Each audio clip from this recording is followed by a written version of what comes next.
Erano le immagini di una catena umana lunga 400 chilometri che si è snodata in Spagna ed è stata formata da tutti gli indipendentisti che vogliono staccare la Catalogna dal resto del paese. È, come sapete, una vicenda che dura da molto tempo, è arrivata ad una fase cruciale. Tutti quegli uomini e quelle donne chiedevano e chiedono a gran voce che si svolga un referendum per accelerare l'iter dell'indipendenza.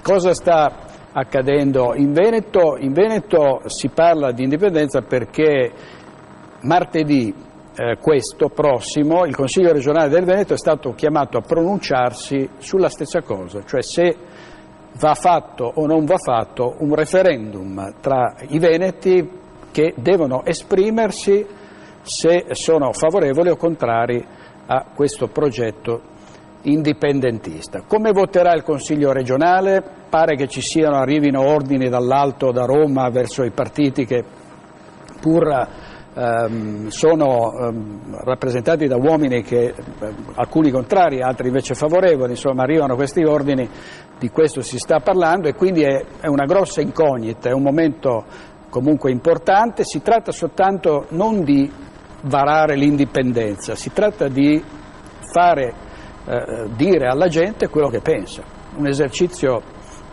il massimo esercizio di democrazia in un paese che a volte si definisce democratico, ma poi nei fatti dimostra di non esserlo. È così grave, è così pericoloso concedere ai veneti di esprimere un'opinione? Vedremo come voterà il Consiglio regionale. Questo martedì sono attesi tanti rappresentanti di molti gruppi indipendentisti proprio davanti al palazzo in cui si voterà. Insomma, sarà una giornata politicamente importante per questa regione. Comunque la si pensi, ecco, e quindi stasera facciamo un referendum anche con voi, diteci se ritenete che l'indipendenza del Veneto sia un sogno, se sia un'ipotesi realizzabile, se sia un progetto positivo, se sia invece dannoso per questa regione. Insomma, diteci la vostra opinione. E ovviamente parleremo anche d'altro, aspettiamo i vostri sms. Intanto vi presento gli ospiti che sono già in studio, altri stanno per arrivare. Manca Giorgio Peretti dell'Italia dei Valori, Roberto Zanchetta, sindaco di Ponte di Piave. Buonasera sindaco. Buonasera Rudy Perpignato, che è segretario della Filca CISL di Padova e Rovigo. Buonasera segretario, appena eletto. Arriva Loris Palmerini di Autogoverno del Popolo Veneto. Prego Palmerini, si accomodi. Buonasera.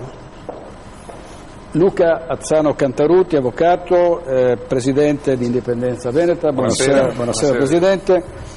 Andrea Martellato, sindaco di Fiesso d'Artico. Buonasera sindaco. Alfredo Bellucco della Confeder Contribuenti, che è impegnato in una battaglia contro l'usura nelle banche, E buonasera anche ad Alessandro Basso del Partito Democratico. Allora, tanti SMS già pronti, vediamo subito, prima di passare al dibattito, un servizio su cosa sta accadendo nel frattempo all'interno della Lega. Verso le 22 collegamento in diretta con il Presidente della Regione Luca Zaia, proprio per sapere che cosa dice in questa fase importante sul referendum per l'indipendenza. Vediamo il servizio sulla Lega. Bandiere nuove di Zecca al K3, simbolo di quel tentativo di rinnovamento della Lega dopo le batoste giudiziarie ed elettorali. Ma il nuovo stenta a decollare in una condizione di confusione politica, segno di un malessere della base che si ripercuote ai vertici e soprattutto sulle urne elettorali.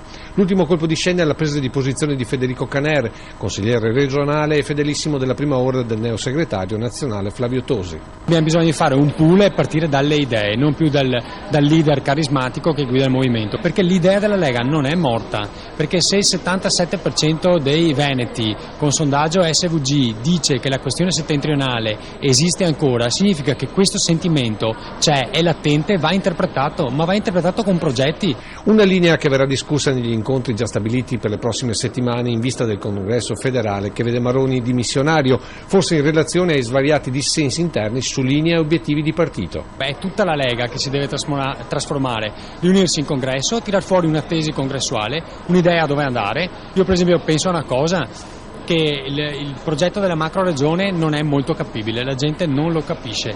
E sui congressi punta molto anche l'ala storica della Lega, forse in una resa dei conti con i rottamatori. I legalisti che non potendo ricandidare Bossi puntano sul giovane Matteo Salvini. Un settembre pieno di incontri, pieno di partecipazione, che vede la provincia di Treviso, il provinciale di Treviso, il commissario di Treviso a decidere di spostare verso fine settembre o primi di ottobre la festa provinciale. Un settembre rovente per il Carroccio Veneto e Trevigiano, al punto da spostare appuntamenti importanti come la storica festa di Fiera.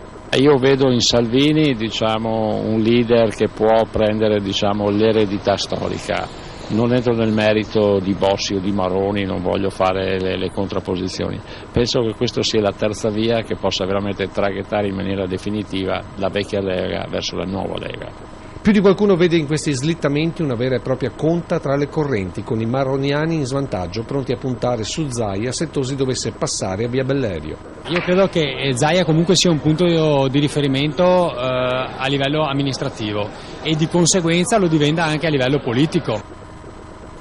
Allora, servizio di Lucio Zanato. Presidente, allora, dicevo martedì questo voto tanto atteso da chi vuole l'indipendenza del Veneto, come si mette? Insomma, lei che riscontri, che notizie ha, che impressioni ha in questo momento?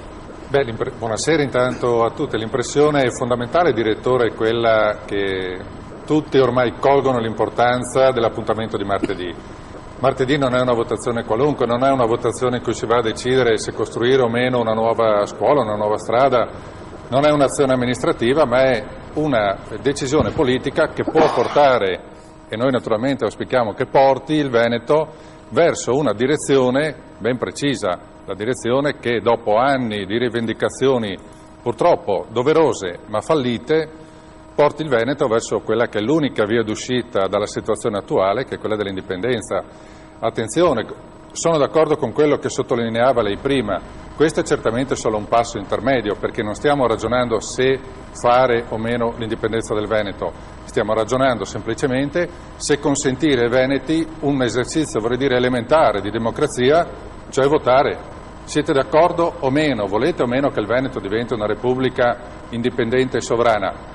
È una cosa che credo non spaventi nessuno consultare il popolo, eppure vediamo molta titubanza, vediamo la diffusione di notizie anche giuridicamente del tutto infondate, siamo arrivati addirittura a sentire minacciare l'esercizio di quella facoltà che l'articolo 126 della Costituzione, secondo il quale l'articolo 126 della Costituzione consente al Presidente della Repubblica di sciogliere il Consiglio regionale, ma il Consiglio regionale, questo e anche quelle precedenti, hanno votato decine e decine di leggi che poi sono state cassate se non hanno superato il vaglio della Corte Costituzionale, e se non supereranno anche questa volta quel vaglio e quello degli organismi internazionali, in particolare la Corte internazionale di giustizia. Non vedo perché i consiglieri regionali del Veneto debbano avere questo tipo di preoccupazione. Qualunque legge è sottoposta al vaglio degli organi giurisdizionali. Vedo questa preoccupazione, ma spero che trovino la volontà, la fermezza per consentire ai veneti di votare. Allora, l'Italia non può dipendere solo esclusivamente dalla magistratura, Italiani sveglia. Su questa ipotesi dell'indipendenza e poi su tutti i movimenti che punteggiano il Veneto, ovviamente ci sono stati e ci sono contrasti, ci sono divergenze. Palmerini, lei fa parte di chi ritiene che questo referendum non vada fatto. Sì, magari nel corso della trasmissione spiegherò perché non può essere fatto. Comunque, intanto vorrei dire, io non sono contrario alla consultazione dei veneti, ma mi piacerebbe che venissero consultati i veneti. Dire che quelli che abitano in Regione Veneto sono i veneti, escludendo Pordenone, le aree che parlano veneto tutt'oggi, è una forzatura che rende incompatibile con il diritto internazionale l'esito comunque sia di un referendum che comunque poi dirò non si può fare. C'è già stata anche la Sardegna che ha fatto un tentativo anche più forte di questo e si è vista bocciare dalla Corte Costituzionale, che ha detto la Regione, essendo un ente dello Stato, non rappresenta e non può rappresentare un popolo in senso internazionale. Da questo punto di vista noi siamo andati anche in Cassazione, chiedendo fino alla Cassazione, chiedendo per esempio il rispetto di quella norma della Regione che riconosce l'esistenza del popolo veneto, il suo diritto di autodeterminazione. Io sono qui a rappresentare l'ente internazionale di rappresentazione del popolo veneto, perché abbiamo costituito l'anagrafe del popolo veneto, cioè con quale criterio a questo referendum si farebbero votare gli italiani che sono residenti e che non si ritengono veneto, o ancora peggio altri che proprio disconoscono e ripudiano l'identità veneta. Sarebbe come quando nel 1866 il governo italiano ha fatto votare il Veneto, che ricordiamolo, cioè una regione che si chiama Friuli Venezia Giulia, perché anche quella è parte del Veneto, e non bisogna confondere la lingua friulana con il non essere veneti. Comunque c'è una parte di Venezia nel Friuli che va consultata per avere un esito valido internazionalmente. Quando l'Italia fece votare per finta i veneti, in realtà abbiamo trovato la legge che fece votare i propri soldati. Una settimana prima del voto diede il diritto di voto ai soldati, così che in pratica andò a votare neanche il 30% della popolazione, di cui 3/4 erano soldati. Quindi noi siamo in una situazione in cui c'è da chiedersi: ma siamo veramente Italia? Dobbiamo chiedere il referendum per l'Italia? Noi sosteniamo di no e stiamo andando in Corte internazionale direttamente con la rappresentanza come va costituita secondo il diritto internazionale. In pratica penso che questo sia proprio un pateracchio, questo referendum, perché poi la posizione stessa dei referendari è cambiata. Nella prima battuta si chiedeva un referendum deliberativo con il quale si diceva al popolo veneto esercita il diritto internazionale e la sovranità. Adesso si va in un referendum consultivo, che quindi non avrebbe valore, costerebbe una montagna di soldi e non avrebbe nessuna efficacia legale, perché poi dovrebbe essere l'Italia a trattare e aprire una trattativa. Quindi ci sono delle problematiche legali molto fondate. Più tardi nella trasmissione magari dirò perché il Consiglio non può deliberare questo referendum. A differenza di quello che dicono tutti i giuristi della Commissione, che sono stati consultati di diverse opinioni, comunque va bene. Sì, ma poi ci confrontiamo, non è mica un problema. Certo. Benissimo, poi ci torniamo. Molti dipendenti pubblici soffrono della sindrome... Ha detto una bugia, perché non è mica vero, la maggior parte era contraria, quindi ha detto una bugia. Ne facevo parte, quindi abbia pazienza. Sì, lo so, ma è pubblico il resoconto, la maggior parte erano contrari. È pubblico il riassunto, Palmerini, che è lei. No, io ho anche il verbale, non si preoccupi. Sì, un riassunto. Allora, molti dipendenti pubblici soffrono della sindrome di Stoccolma, viva il Veneto indipendente. Tantissimi sms stasera avete visto che si riferivano alla vicenda dell'Ilva, la famiglia Riva, che dopo aver subito il sequestro da parte della magistratura di 900 milioni di beni confiscati ha licenziato 1402 operai. Ci sono proteste lì in questo momento a Taranto, insomma una situazione tesissima, come adesso sono due situazioni diverse per Pignato, però anche qui il caso Italcementi a Monselice, insomma, ha fatto parlare. Come è finita? Cioè, vengono cassintegrati fino al 2014 allora i lavoratori?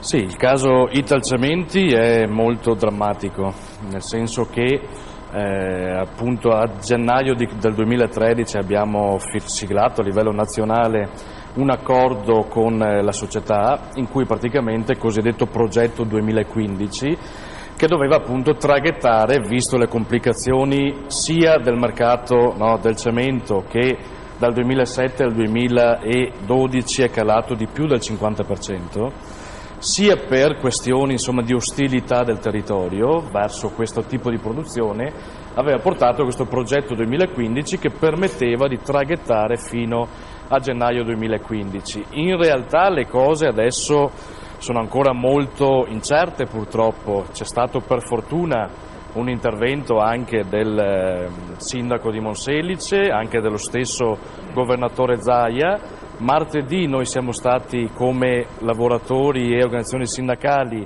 al Ministero dello Sviluppo Economico e quindi con un impegno forte, quindi stiamo cercando di tentare tutte le strade, e avremo anche un incontro con la Regione Veneto, con l'assessore Donanzan, per tentare di fare un protocollo generale, perché il problema, e la faccio in sintesi, è legato sì all'aspetto Italcementi, che tratta di più di 100 persone oltre all'indotto, quindi un altro 150 persone circa, però in realtà poi nella bassa padovana, che ha la maggior concentrazione di cementeria nella regione, ci sono altre 2 cementerie che sono purtroppo nella stessa situazione, Quindi il problema è che stiamo tentando purtroppo di sviluppare delle tutele e garantire una continuità, barcamenandosi fra la problematica del mercato e quello che è anche l'aspetto poi del territorio, dello sviluppo, della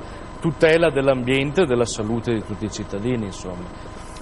Allora, tantissimi messaggi anche sulla situazione politica generale. Vi ricordo, domani sera daremo l'intervista integrale a Massimo D'Alema, che abbiamo intervistato ieri a Padova. Ma ecco, tornando all'indipendenza, Sindaco Martellato,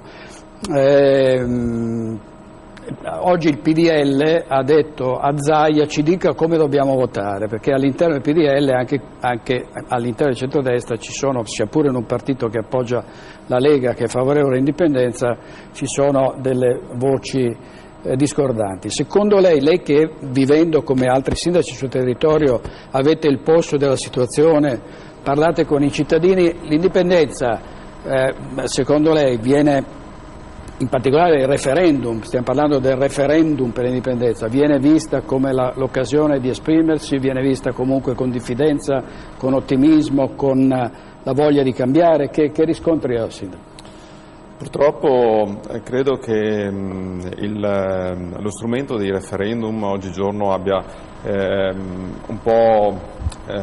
sia diventato un po' di sottotono, e quindi anche una scelta così importante come l'indipendenza di una regione non sia presa veramente sul serio dai cittadini, perché dopo la fine sanno che il percorso si fermerà a un certo punto, qualcuno ci metterà un bastone tra le ruote, e non porterà a essere veramente una regione autonoma o indipendente, quantomeno finanziariamente.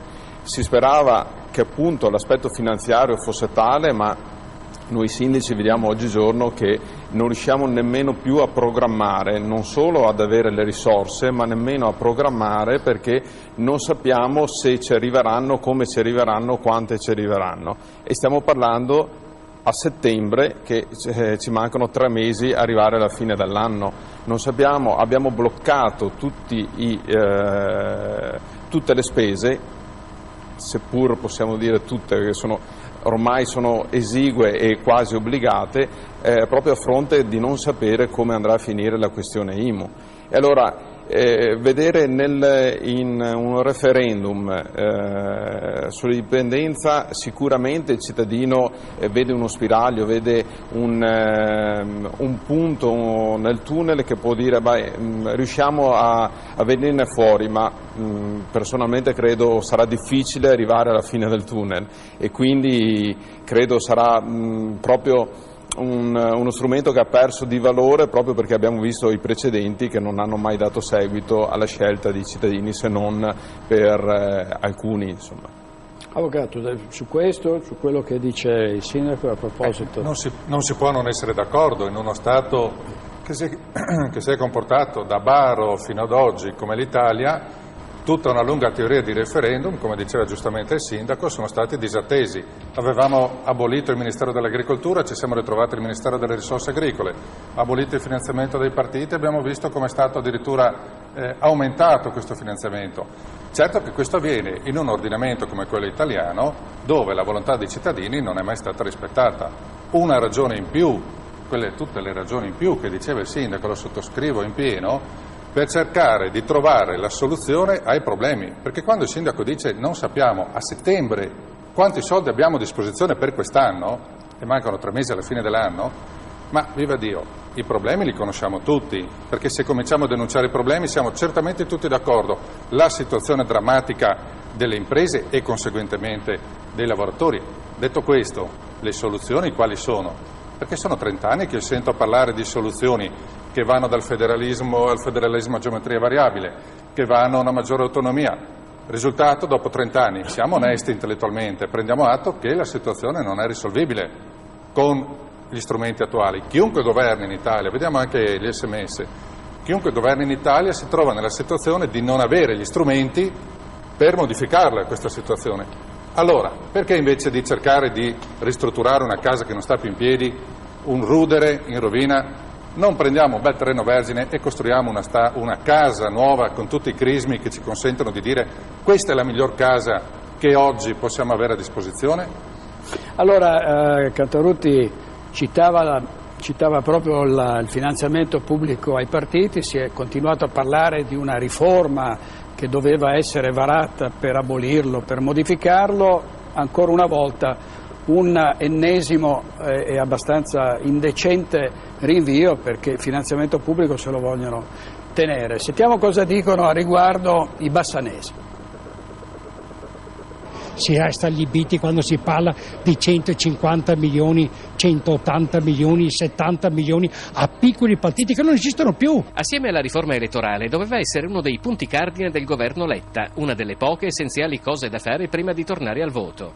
E invece a modificare la legge sul finanziamento pubblico ai partiti, la maggioranza bipartisan che regge l'esecutivo proprio non ci riesce. La sua approvazione, annunciata entro l'inizio dell'estate, era stata fatta slittare a settembre. Ieri alla Camera dei Deputati, destra e sinistra si sono trovate d'accordo sul fatto che il disegno di legge di riforma del finanziamento ai partiti deve tornare in Commissione Affari Costituzionali. Si ricomincia da capo a discutere di una riforma che appare sempre più lontana. Loro vogliono il finanziamento dei partiti, perché il problema è questo, poi lei lo sa meglio di me, il sicuro interno hanno diverse persone alla loro dipendenza e se non hanno il finanziamento con che pagano? Penso sia che il PD che il PDL siano un po' d'accordo per far slittare questa legge. E a parer mio ci vuole un cambiamento drastico e totale, sicché non mi fido di nulla di ciò che viene detto al momento in Parlamento. Tempo fa hanno provato a togliere questa cosa, l'hanno rimessa, l'hanno ritolta, l'hanno rimessa. Adesso probabilmente da un certo punto di vista serve il finanziamento dei partiti, ma deve essere meglio regolamentato. Siamo incasinati. Devono essere persone più serie, non dimenticano che la gente che le votano sono stanchi di votare e non andranno più.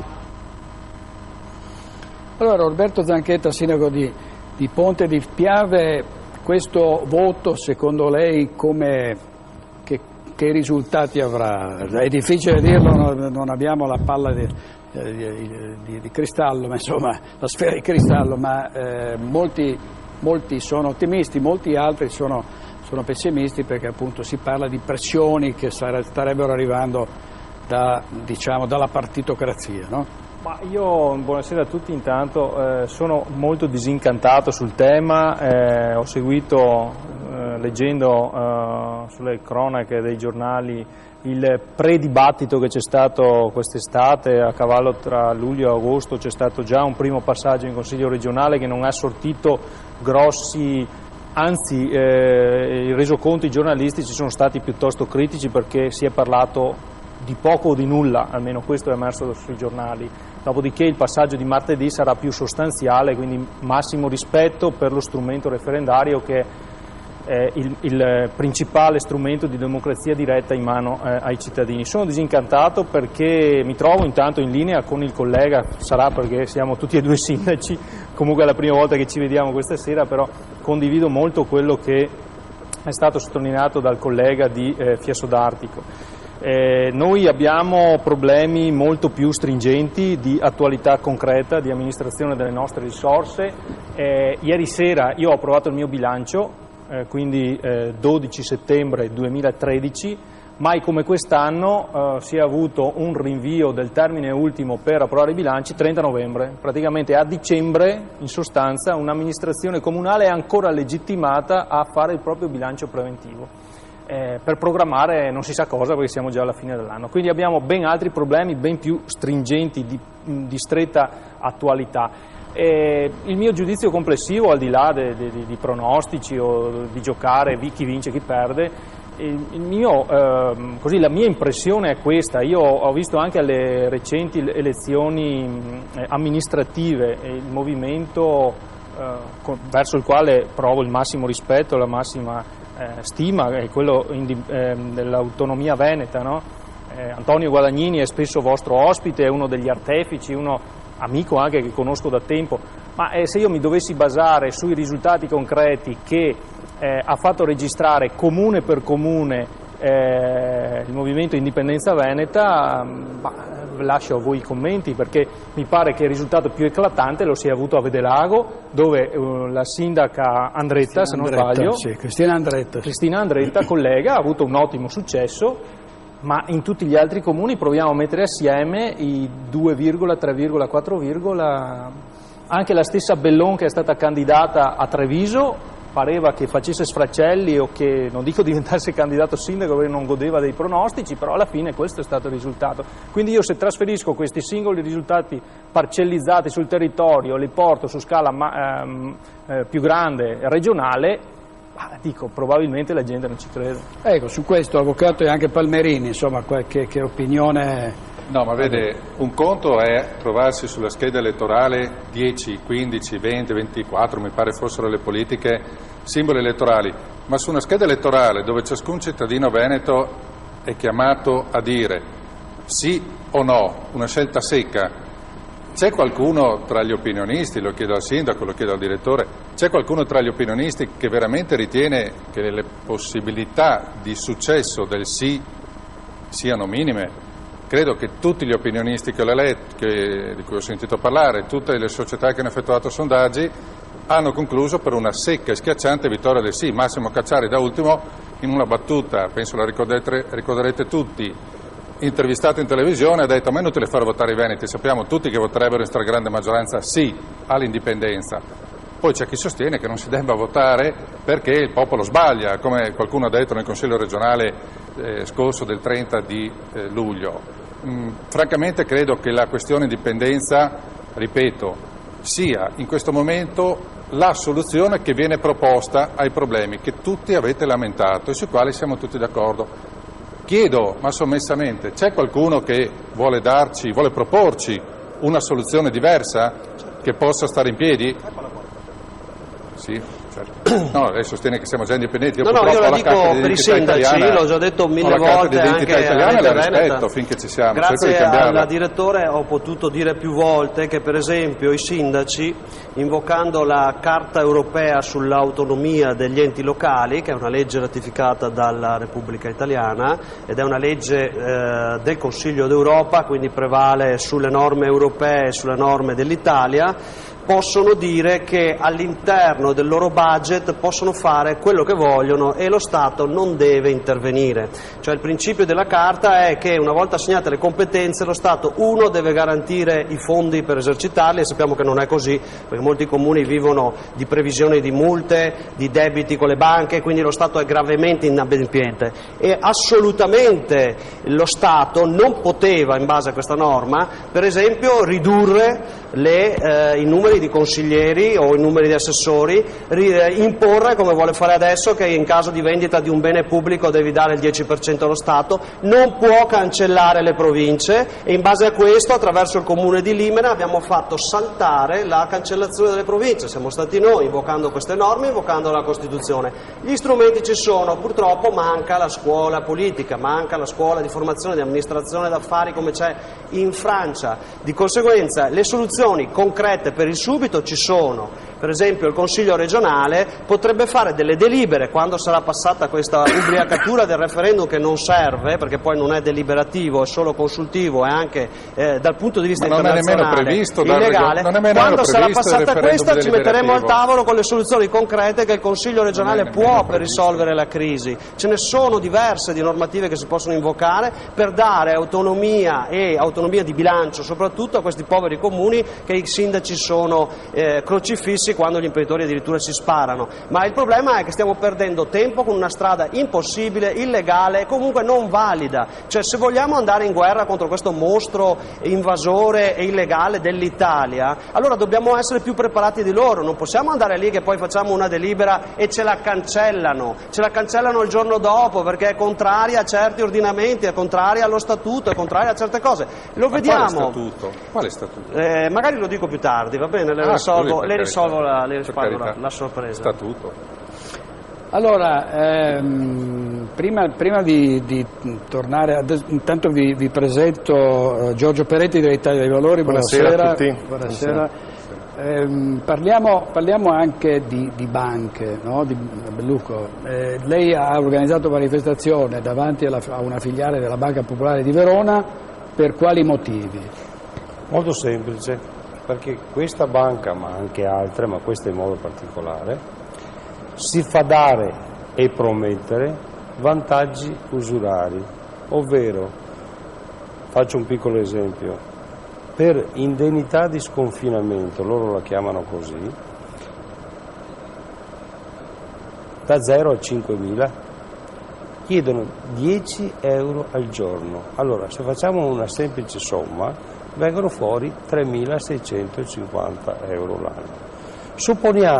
Supponiamo che l'imprenditore o chi per esso sia fuori di 100 euro, teoricamente possono applicare 3.650 euro. E noi abbiamo un caso di un'imprenditrice che si è trovata nel giro di poco più di un anno a passare da un scoperto di meno di 2.000 euro a quasi 5.000 euro. Voi vi rendete conto che grado di usura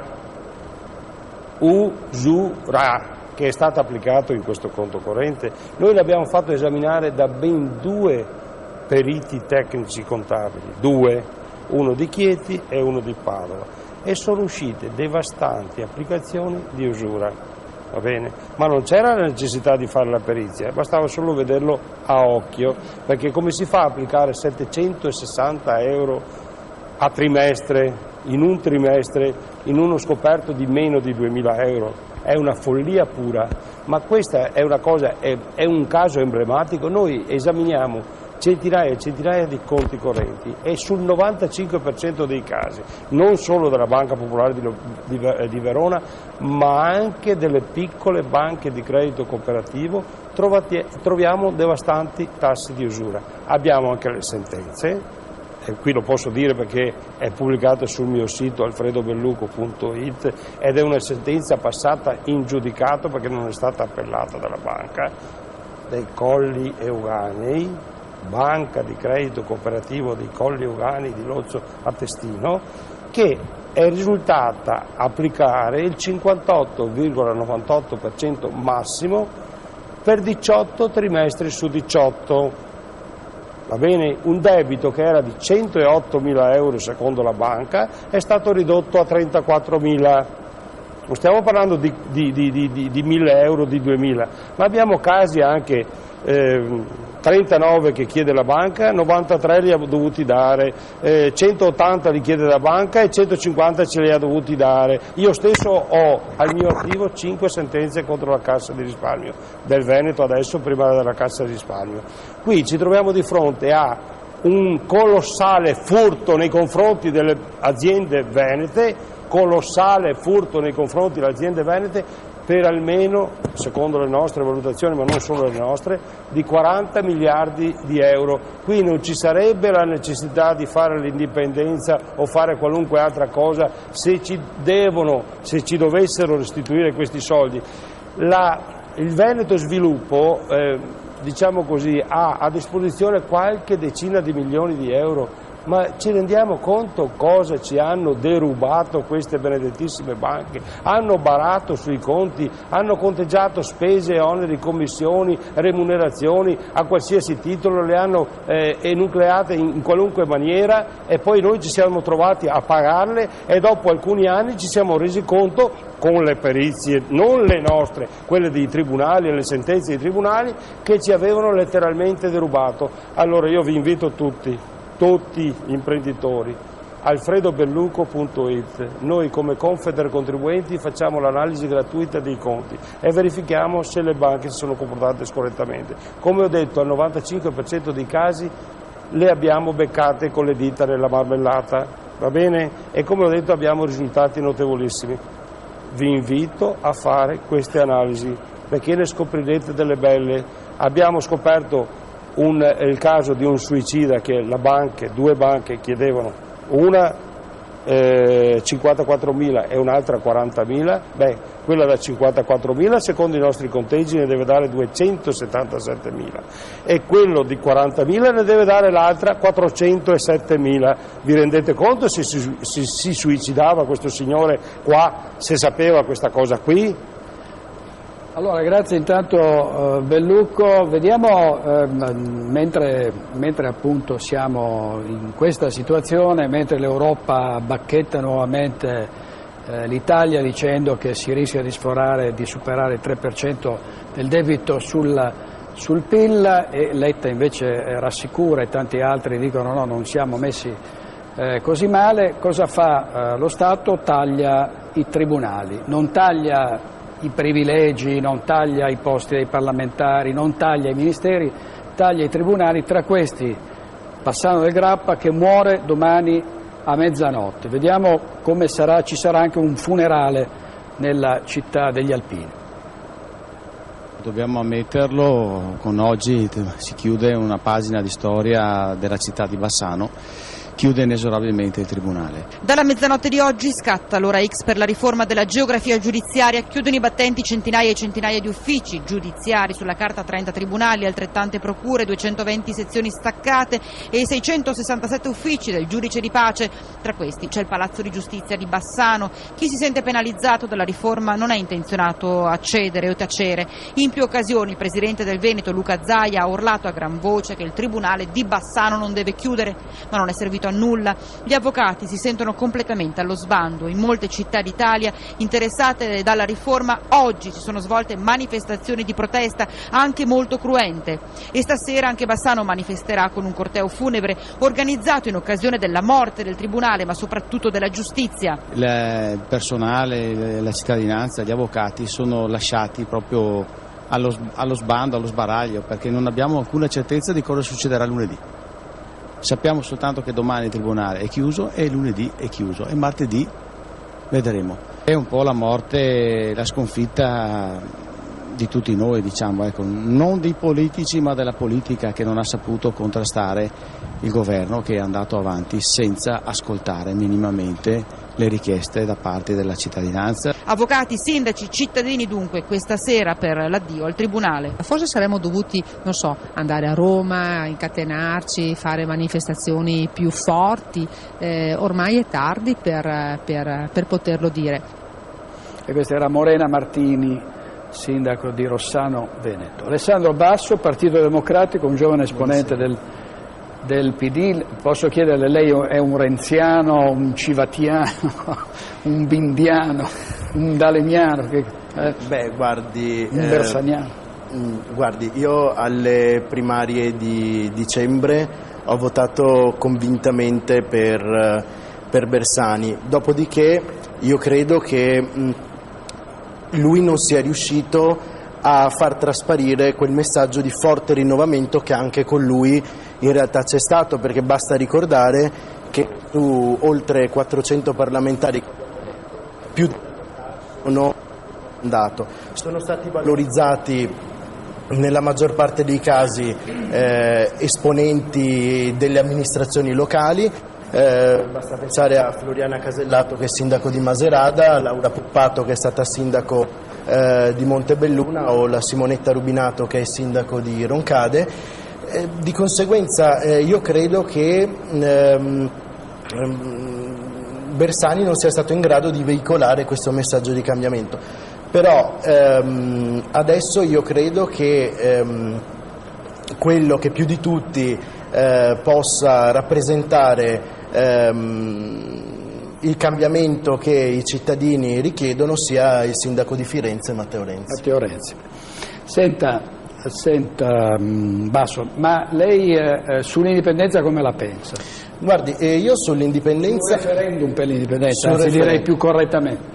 Sì, chi mi ha preceduto ha già parlato lungamente, però quello che io posso dire è che il referendum, se si vuole fare, che si faccia pure, però bisogna considerare che le spese sono ingenti e che rischia di essere la foglia di fico utile per non parlare dei problemi reali della nostra regione e del nostro territorio. Secondo me la via da perseguire è quella parlamentare, anche perché io mi rendo conto che sia molto ingombrante la presenza di regioni a statuto speciale come il Trentino Alto Adige e il Friuli Venezia Giulia, che sono nostri vicini. E quindi secondo me quella è la via da perseguire. Il federalismo rischia in questo caso proprio di morire, perché in questo caso fallisce completamente. Sono le stesse parole che diceva Roselindi 30 anni fa, uguali, e non è cambiato niente da 30 anni a questa parte. Scusi. Allora, messaggio di chi sarà a Venezia il 17 settembre ore 13:30 dal ponte di Calatrava, perché c'è lì l'assembramento dei movimenti per l'indipendenza in occasione del voto in Consiglio regionale. Giorgio Peretti, allora partiamo dall'indipendenza. Abbiamo avuto molto spesso qui Marotta, Pipitone, contrari, rispettosi delle opinioni altrui, hanno sempre detto, ma assolutamente contrari. Immagino quindi che il Consiglio regionale Italia dei Valori voterà. Certo, no. Sicuramente la guerra contro il 342, mi pare questo legge, il numero progetto di legge. Dobbiamo essere seri, secondo me, cioè è un'ambizione, ma io penso che ogni cittadino veneto dovrebbe essere indipendente, però dobbiamo contestualizzare la cosa, cioè intanto se vogliamo crescere, qual è l'obiettivo politico? Cioè, se vogliamo restare piccoli e accentrarci e costruire un'economia locale basata solo su quello che sono l'autoconsumo, o vogliamo fare sinergia e metterci in gioco su quello che sono le politiche internazionali? A me sembra che la realtà principale, cioè l'obiettivo principale che dovremmo raggiungere, è quello di riuscire a far fronte a quello che è una separazione di quello che sono le piccole imprese, riuscire a fare sinergie e buttarci invece in quello che è un mercato internazionale che necessita non certo di individualismi, ma per la collettività come priorità abbiamo il lavoro. Penso che sia quello l'obiettivo. Poi se qualcuno vuole fare questo referendum sicuramente si assumerà le sue responsabilità, perché ha dei costi, cioè perfino la Lega al suo interno abbiamo visto che ha delle forti perplessità. L'indipendenza del Veneto è una bella parola, però vuota nei contenuti, cioè non è percorribile. Abbiamo visto può essere populismo questa cosa qua, sicuramente. Vogliamo prendere in giro i veneti, prendiamoli in giro, però chi si assume le responsabilità di queste azioni poi ne pagherà le conseguenze. Spero che la gente si ricordi poi di questa cosa. Un'altra cosa invece è fare un referendum serio, come stiamo facendo noi di iniziativa popolare, su quello che è no ai giochi d'azzardo. Questo è un argomento serio che fa bene alla gente, dove ci sono 100 miliardi di fatturato, fa parte del 4 PIL nazionale e sono soldi naturalmente buttati, perché alla fine in periodo di crisi il 12% della spesa delle famiglie va a finire al gioco d'azzardo, non stiamo scherzando, e qualcuno dice mancano poi gli introiti allo Stato con quei famosi 8 milioni di tasse. Dovremmo fare una bella bilancia su quello che sono invece i costi alle famiglie vere che non spendono i soldi invece di fare acquisti seri, a mangiare. Chi è che di noi non arriva a fine mese e fa i conti con quello che è il proprio stipendio? Noi tutti ci troviamo in queste difficoltà qui, a fare i conti naturalmente per poter arrivare, e chi non fa questi conti vuol dire che non ha capito o non sente il problema. Io ritengo che molte persone purtroppo questi conti li fanno seriamente, e purtroppo c'è gente che cade in questo gioco d'azzardo con quello che è una patologia che va curata a spese di chi? Sempre della collettività. Allora, Cantarutti e poi di nuovo... Sì, una delle grandi obiezioni che spesso ci sentiamo opporre è quella per cui il Veneto sarebbe una realtà piccola, come stava dicendo lei poco fa, non in grado di competere sui mercati internazionali. Teniamo presente che la maggior parte dei paesi dell'Unione Europea hanno una popolazione che va dai 5 ai 10 milioni di abitanti. 5 milioni come il Veneto vuol dire come la Finlandia, come la Danimarca, come l'Irlanda. Non è certo questo il criterio che ci deve condurre a fare una scelta di questo tipo.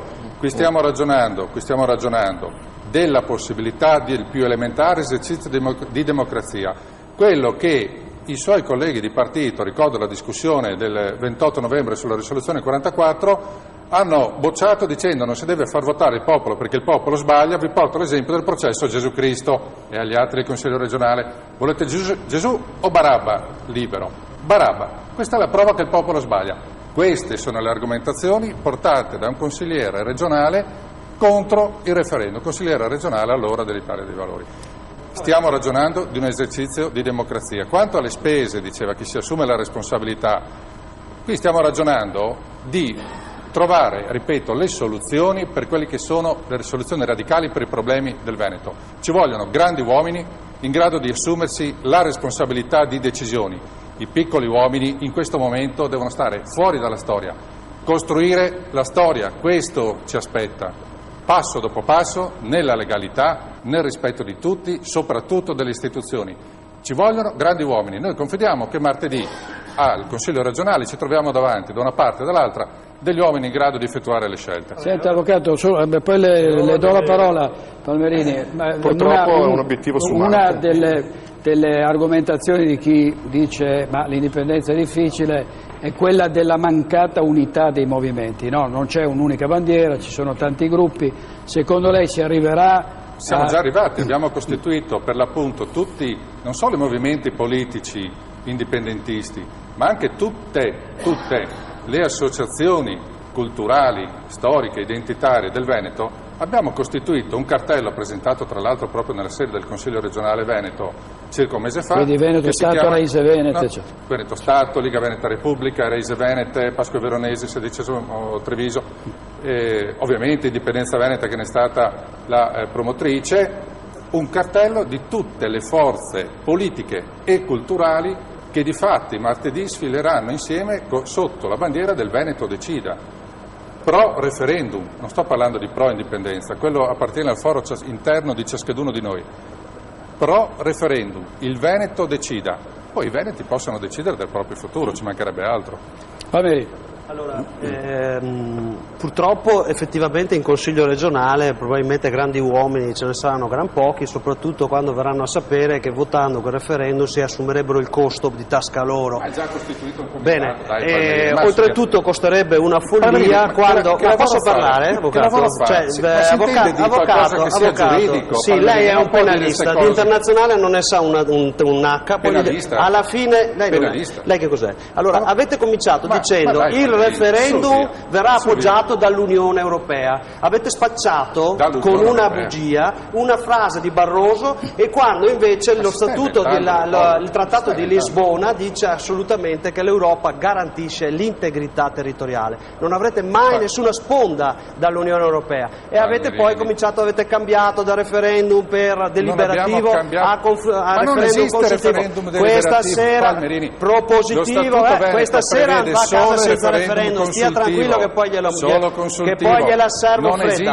Non stiamo parlando di cose che non esistono. Per quanto riguarda l'indipendenza, vorrei correggere, io sono un indipendentista e stiamo portando le carte in corte internazionale, perché bisogna sapere un fatto, i veneti devono sapere questo: l'Italia ha annullato l'annessione del Lombardo-Veneto, l'ha annullata nel 2010, dopo che noi siamo andati nei tribunali dimostrando che è stata un'invasione. L'hanno annullata e dal gennaio 2013 non c'è più un pezzo di carta che dimostri che questa è Italia. Stiamo portando la questione nei tribunali, nell'Agenzia delle Entrate, non ci rispondono perché non hanno il pezzo di carta, è contro il diritto internazionale, e stiamo già preparando la causa internazionale per liberare questo territorio da uno Stato invasore. Voi volete invece ridurre questo Stato a una regione amministrativa, escludendo i veneti del Friuli, Venezia, Giulia e i veneti che stanno anche in Lombardia che parlano veneto. Volete fare una violazione del diritto internazionale, e sono sicuro che al momento dell'eventuale voto l'Italia manderà a fare la residenza a tantissimi italiani per truccare il voto, come ha già fatto, non è mica la prima volta.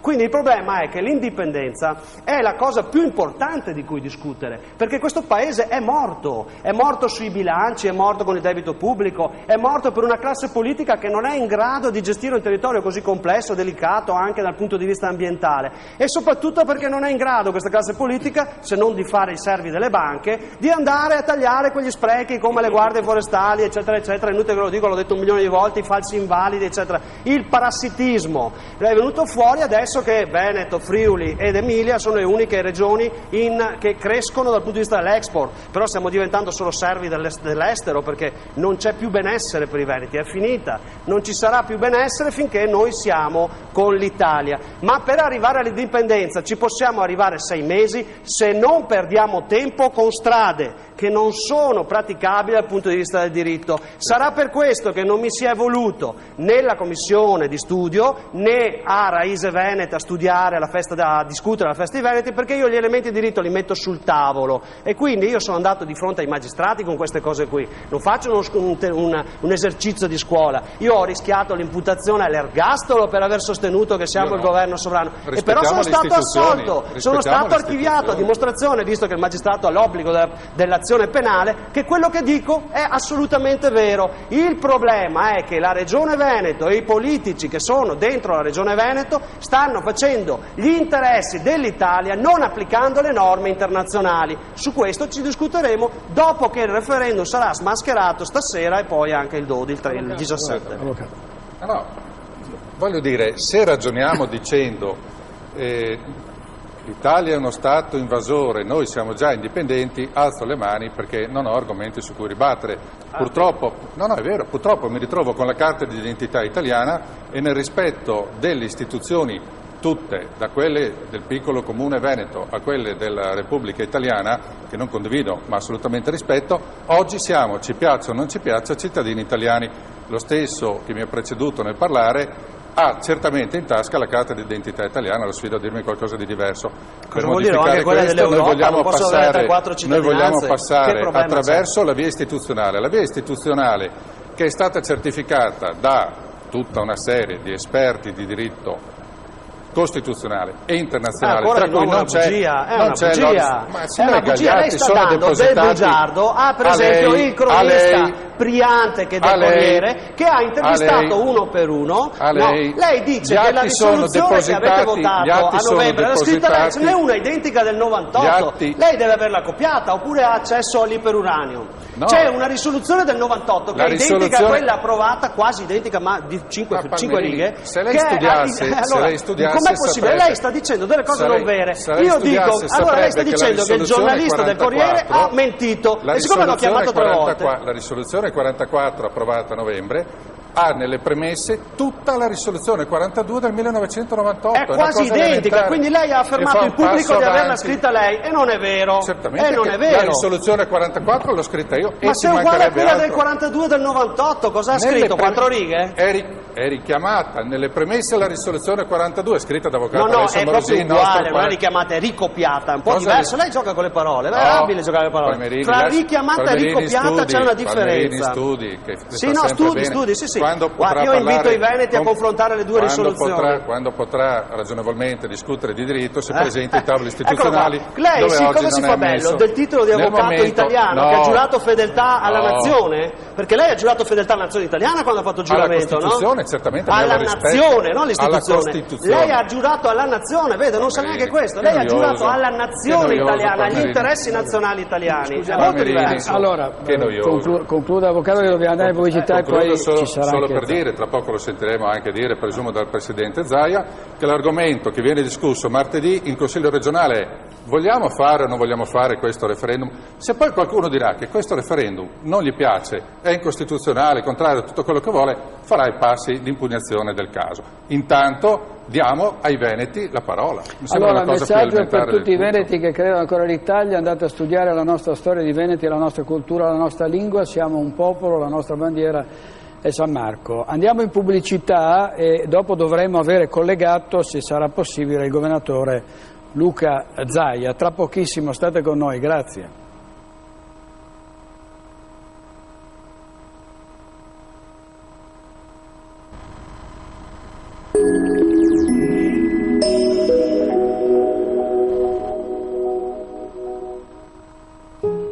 Dopo un incidente stradale, un infortunio sul lavoro, oppure quando si è vittime di un errore medico, non sai mai a chi rivolgerti per ricevere i soldi del risarcimento del danno subito. Io mi affido a degli esperti che hanno risolto molti casi con la loro competenza e professionalità. Io mi affido con sicurezza ad Euroveneta. Meggetto è moda e convenienza! Ti aspettiamo nei nostri punti vendita per soddisfare ogni tua necessità. Meggetto, calzature e pelletterie per tutta la famiglia. La Proloco di Cimadolmo ti invita alla 26esima festa del pesce e delle nostre acque. Dall'11 al 22 settembre potrai gustare il pesce tipico del Piave e gli altri prodotti del nostro territorio. Alla 26esima festa del pesce e delle nostre acque. Dall'11 al 22 settembre a Cimadolmo, Treviso.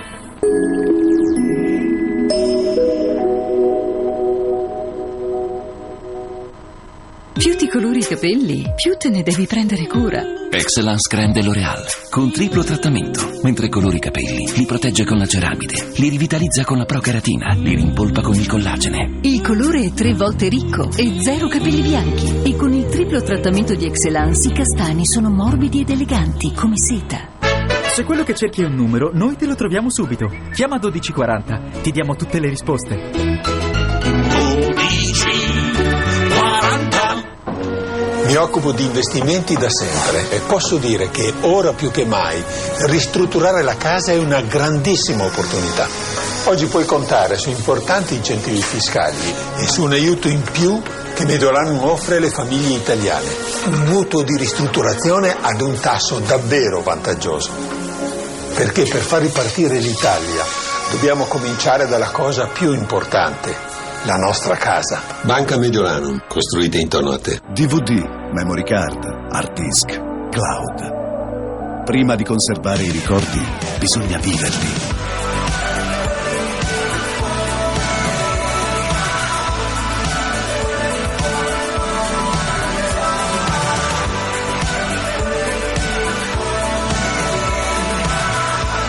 Renault Captur, Captur Life, a €149 al mese. Renault, drive the change. Sky porta a casa tua l'offerta perfetta. Passa internet super veloce di Fastweb, chiamate illimitate verso rete fissa nazionale, più l'imperdibile Sky TV con la nuova stagione di X Factor.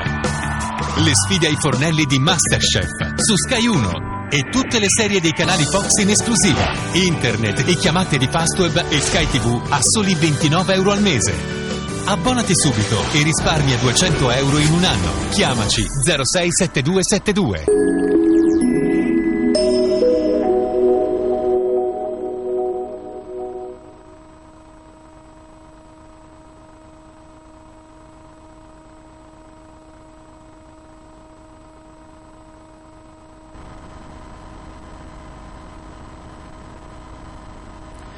22.06 di nuovo in diretta come sempre a Focus. Indipendenza sì o no al referendum? Si vota in Consiglio regionale martedì 17 e quindi c'è molta attesa e molte incognite su questo voto. Ringrazio e saluto per essere con noi collegato telefonicamente il governatore del Veneto Luca Zaia. Buonasera Presidente.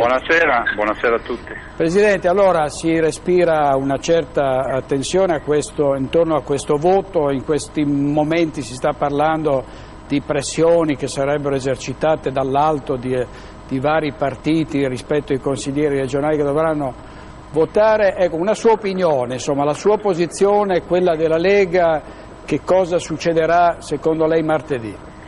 Ma guardi, la mia posizione è arcinota, nel senso che io sono per 2 sì. E quali sono questi 2 sì? Il primo è di martedì, che è quello di approvare una legge che permette di fare il referendum. Il secondo è scrivere sì sulla cartella, sulla scheda del referendum a favore dell'indipendenza. Perché le dico questo? Non è un gioco di parole, ma è la volontà di ricordare che martedì non si vota a favore o contro l'indipendenza, si vota perché i veneti possano essere messi nelle condizioni di andare a referendum. Il che vuol dire, in poche parole, che se una persona rispetta i veneti, dà la facoltà ai veneti di poter esprimersi. Poi vince il sì, vince il no, poi ci rimetteremo alle regole della democrazia. Però è altrettanto vero che, glielo dice uno che ha firmato e sostenuto il referendum dei radicali piuttosto che ha votato 5 sì ai famosi referendum sui quali tutti dicevano di votare no, contro il nucleare, quindi io ho votato contro il nucleare, no alla privatizzazione dell'acqua e così via. Dico che è logico che a me sembra che degli amministratori hanno solo l'obbligo di garantire questo. Vuole un esempio: quando la MON presentò la sua proposta di referendum, allora c'era una posizione vecchia di dire no, non è giusto far andare via la MON. Io invece ho sempre sostenuto che noi dobbiamo dare il parere sempre positivo alle richieste del popolo, dopodiché si vedrà come va a finire. È quello che io spero accada martedì.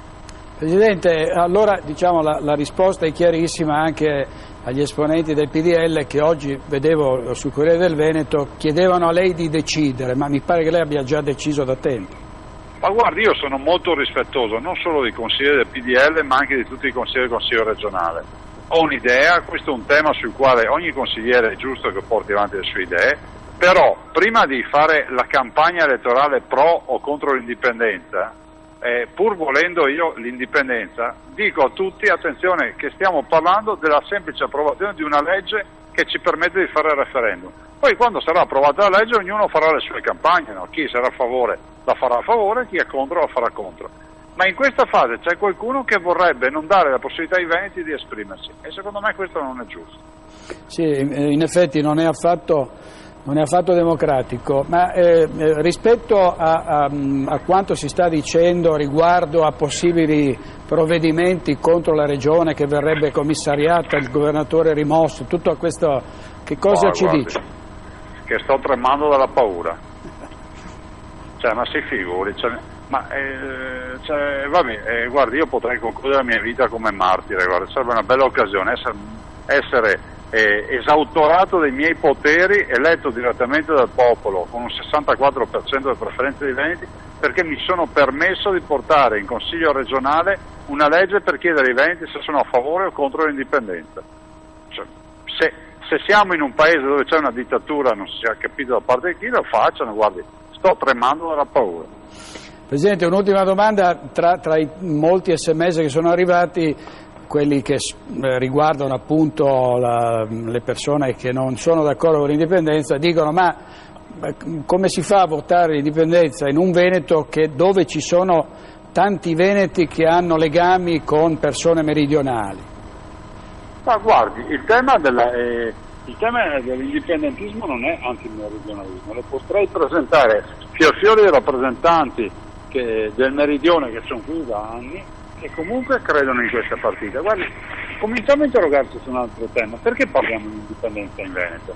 Se noi avessimo i guardrail dorati, se quei 18 miliardi di tasse che diamo tutti gli anni a Roma, che Roma letteralmente si sputtana, fossero investiti bene, se non avessimo il 68,6% di tassazione ma l'avessimo al 46% o al 25% come in Carinzia, E se avessimo risposte, guardi, qualcuno dice, gli esperti di diritto costituzionale e di federalismo dicono che il federalismo è centripeto, cioè unisce i paesi, non federalismo è centrifugo.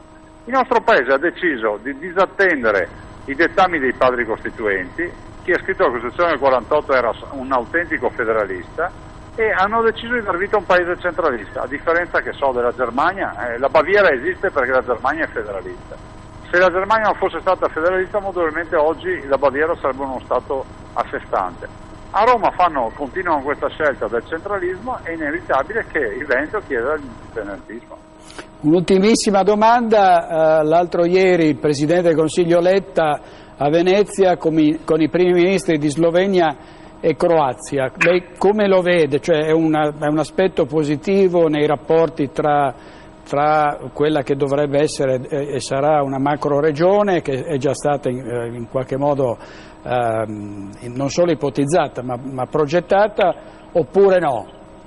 Ma guardi, innanzitutto mi lasci dire con una battuta che Letta era al fianco di due autentici indipendentisti. La Slovenia ai primi anni 90 si stacca addirittura dall'ex Jugoslavia e dalla sera alla mattina si è dichiarata indipendente. La Croazia addirittura in mano oggi a Milanovic, che è comunque il primo ministro, che è comunque rappresenta un partito fortemente identitario e indipendentista. Quindi Letta era veramente in buona compagnia. Grazie Presidente del Veneto Luca Zaia, buonasera, grazie e buon lavoro. A voi, buona serata a tutti i veneti. Grazie, arrivederci. Allora, Sindaco, rispetto a quello che diceva il Governatore. Sì, lo strumento del referendum è sempre uno strumento, come ho esordito anche prima, da tenere in considerazione e da dare l'opportunità ai cittadini di esprimersi. E come mi ripeto un po', ma l'indipendenza personalmente non credo riusciremo ad arrivare al punto di avere l'indipendenza, perché il Veneto è una regione troppo importante per l'Italia, è una regione che se si stacca muore gran parte dell'Italia e quindi difficilmente riusciremo ad ottenere l'indipendenza. Sicuramente qualcuno si metterà di mezzo.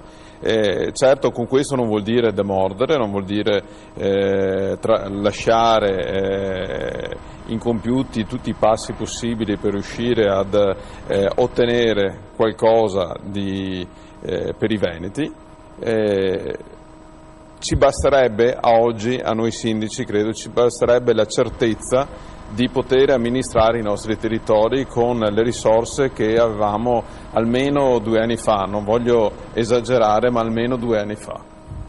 Allora, Perpignato, si diceva e si dice il Veneto locomotiva d'Italia, l'ha appena ribadito il Sindaco, però per esempio nell'edilizia, nel settore che lei appunto segue molto direttamente, la situazione è drammatica, no? Perché i cantieri sono ancora fermi. Ci sono segnali di questa ripresa di cui ogni tanto si parla, oppure ci prendono per i fondelli quando dicono che la crisi sta finendo? Adesso l'ultima che ho sentito, fine 2013, Draghi che 6 mesi fa diceva sicuramente in autunno la ripresa, oggi dice ma sì, ma facevo per dire, insomma, no? Cioè più o meno è questo che sta accadendo, no? No, ma in effetti così, rilanci sulla ripresa purtroppo sono da 4-5 anni che continuiamo a sentirla, cioè ogni primavera, ogni fine anno. La realtà è che purtroppo anche per quanto riguarda il 2013 l'edilizia avrà sicuramente un altro calo attorno al 6%, quelle che sono le previsioni. Ma lo stesso settore che è legato del legno ormai ogni anno va a calare di un 20%. Prima citavo la questione del cemento, che siamo a livelli agosto nel nord-est in cui sono presenti 6 cementerie, solo agosto ha ridotto un ulteriore 18% in confronto all'anno scorso. È chiaro che la situazione purtroppo non è assolutamente in ripresa e ci sono dei problemi enormi da mettere sul campo. Il fatto, se posso legarmi anche velocemente a un po' non facendo chiaramente il ruolo del politico, che non è assolutamente il mio lavoro, però sicuramente per quella che è la nostra analisi, insomma, anche come CISL, Filca CISL, il problema è legato a ripensare, si diceva anche prima da parte di qualcuno qui presente, a una mentalità e a un coraggio nel cambiare determinate cose. Quello che però noi vediamo è paradossalmente il fatto che probabilmente il sistema anche di distretti, no, fortemente positivo, insomma, in tutto il nostro boom negli anni 80-90 particolarmente, o il fatto di essere riusciti a fare uno sviluppo particolare, il sistema è crollato completamente. Non possiamo venirne fuori, secondo il mio punto di vista, se non riusciamo appunto a fare delle alleanze nel territorio, delle alleanze anche, intendo, delle reti commerciali che possono permettere di presentarsi verso l'estero, perché questo è un problema italiano, ma particolarmente è stata un po' la nostra cultura, il nostro modo di fare, che ci ha resi anche forti e vincenti, però spesso, essendo dei bravi manufatturieri, abbiamo puntato più su una mentalità di prodotto che non su una mentalità di mercato. Questo lo stiamo fortemente pagando, quindi ci sono varie azioni. È chiaro che oltre alleanze e reti fra professionisti, le banche, concordo che sono una tragedia e un problema importante da risolvere, insomma, in primis, perché se andiamo a analizzare, insomma, quello che è l'andamento del credito, mutui, solo dal 2007 al 2012, lo sappiamo, i mutui dati per le famiglie, per le abitazioni, per comprare abitazioni, sono calate del 56%, cioè potremmo andare avanti ore a fare numeri disastrosi. Quindi sicuramente c'è la necessità di fare un cambio di mentalità, probabilmente appunto quello che mi permetto di dire proprio dall'osservatorio, insomma, territoriale che noi abbiamo, è proprio fondamentale invece tentare di non essere più da soli.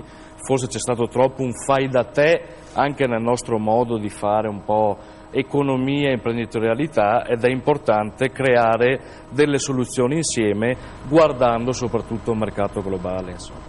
Allora, continuate a mandarci i vostri sms, grazie, diteci come la pensate, per esempio rispetto alla possibilità di un Veneto autonomo, indipendente, che abbia i 20 miliardi che adesso dà a Roma, ricevendo in cambio solo delle briciole, se lavorando, facendo da sé si farebbe per 3, insomma diteci come, o se siete invece del parere che sarebbe per il Veneto uno svantaggio. Prima di tornare dal sindaco di Fieso d'Artico, vediamo un altro servizio sulle addizionali dell'IRPEF, e i sindaci ne sanno qualcosa perché si stanno facendo i conti con le tasse che i sindaci comuni sono costretti ad aumentare per far fronte ai tagli da parte dello Stato centrale. Vediamo il servizio.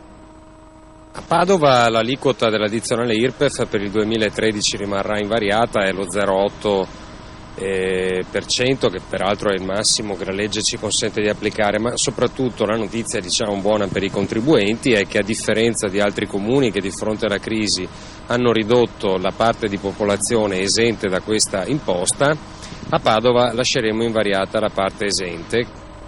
L'imposta sul reddito delle persone fisiche, IRPEF, sarà pagata da circa 91.000 contribuenti, quelli cioè che dichiareranno più di 15.000 euro all'anno. Il resto dei padovani, il 40%, non pagherà l'addizionale, che su per giù dovrebbe costare circa 300 euro l'anno. 60.000 padovani che non arrivano a 1.000 euro al mese, un dato pesante, ma che descrive fedelmente una realtà fatta di precariato, lavoretti extra, gruppi d'acquisto per arrivare a fine mese. Tira la cinghia però quest'anno anche il Comune, senza la prima rata dell'IMU, a rischio servizi. Allo stato attuale noi non sappiamo come verranno coperti i 32 milioni di euro che dovevano entrare con l'IMU sulla prima casa. Siamo ben contenti che siano stati tolti questi soldi da pagare, bisogna avere chiaro che se lo Stato non compensa questo mancato introito, i comuni dovranno tagliare dei servizi. Con l'addizionale IRPEF entreranno nelle casse 25 milioni e 800 mila euro, confermata la rata dell'IMU per la seconda casa, il cui valore in soldoni per Padova ammonta a 102 milioni di euro. Come se la cava lei a a Fieso d'Artico con le poche risorse di cui...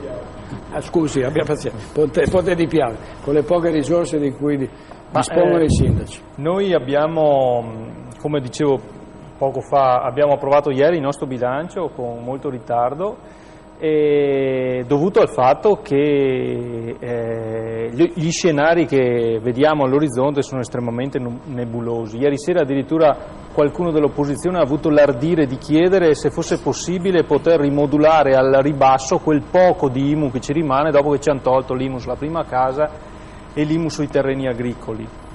Ricordo che l'IMU comunque si continua a pagare per le abitazioni di categoria catastale A1, A8, quindi le ville, le abitazioni signorili, e poi per tutta quella grossa pletora di capannoni, attività industriali, e tutto ciò che non è prima casa. Quindi l'IMU non è sparita, ma rimane.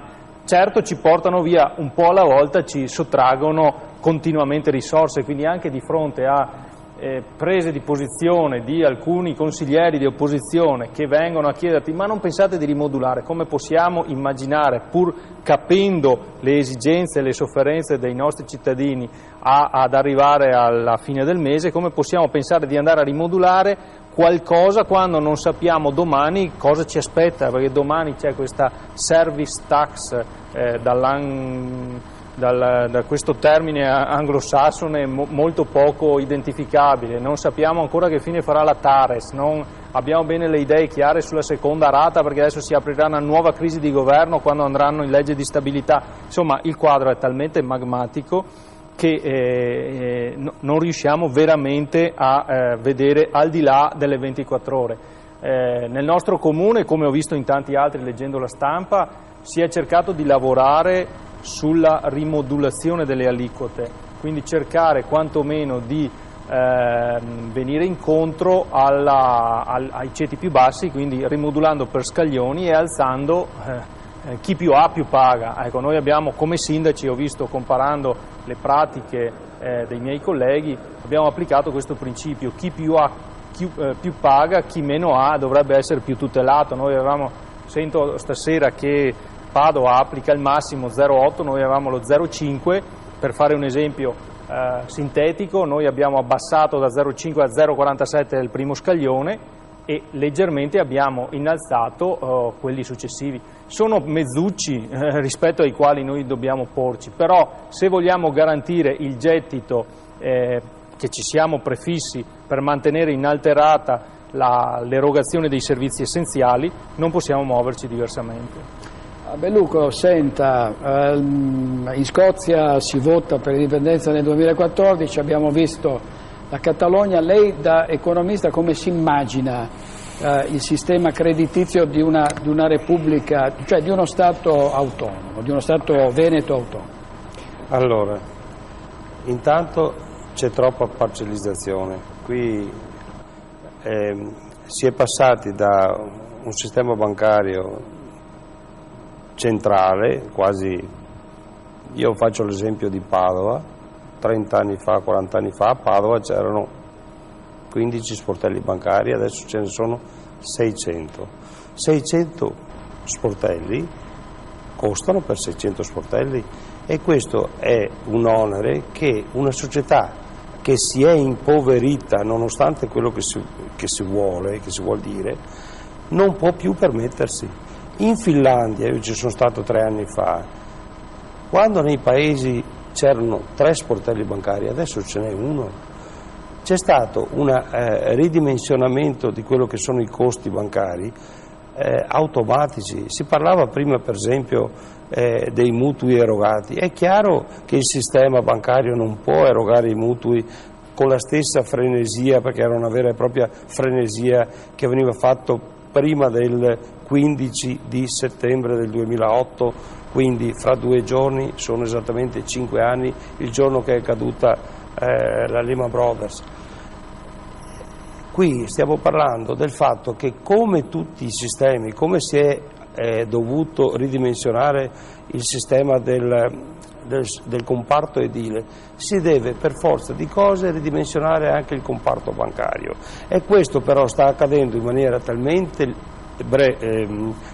lenta, talmente lenta per quelli che sono i costi che poi tutto il resto della collettività è costretta a pagare. Io porto sempre l'esempio della sanità veneta. Nel 2008 la sanità veneta ha pagato 48 milioni di euro di interessi passivi, ma noi ce lo possiamo permettere una cosa di questo genere? Possiamo permetterci di pagare 85 miliardi di euro l'anno di interessi passivi? Poi abbiamo il problema dei 2 miliardi e mezzo dell'IMU, i 2 miliardi dell'IVA, ma pensiamo mai cosa costa alla collettività l'interesse passivo?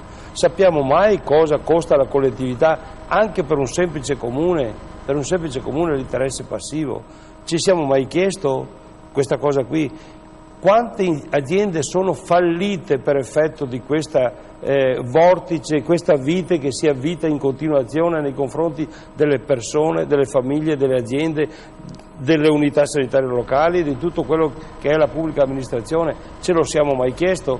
Questo è quello che chiedo io, non tanto la indipendenza o quello che è la cosa. Qui se noi risolviamo questo problema che è fondamentale e su questo noi insieme ad altre 20 associazioni il 24, cioè martedì dell'altra settimana, siamo a Roma a protestare proprio contro lo strapotere delle banche e contro una parte della magistratura che dà loro ragione, nonostante che ormai siano evidenti tutte le sentenze che ci danno perfettamente ragione, ormai sono pochissimi i tribunali che ci danno ancora torto. Diciamo che l'obiettivo è quello non di abbattere, ma quello di ridimensionare il potere del bancario e del banchiere, più del banchiere naturalmente che del bancario, perché voi non dovreste avere contatti quotidiani come ce li abbiamo noi, con questa arroganza che hanno questi signori qua, che si fanno firmare cambiali per rientrare dai loro fidi, cambiali, si fanno firmare ipoteche, si fanno firmare veri e propri capestri.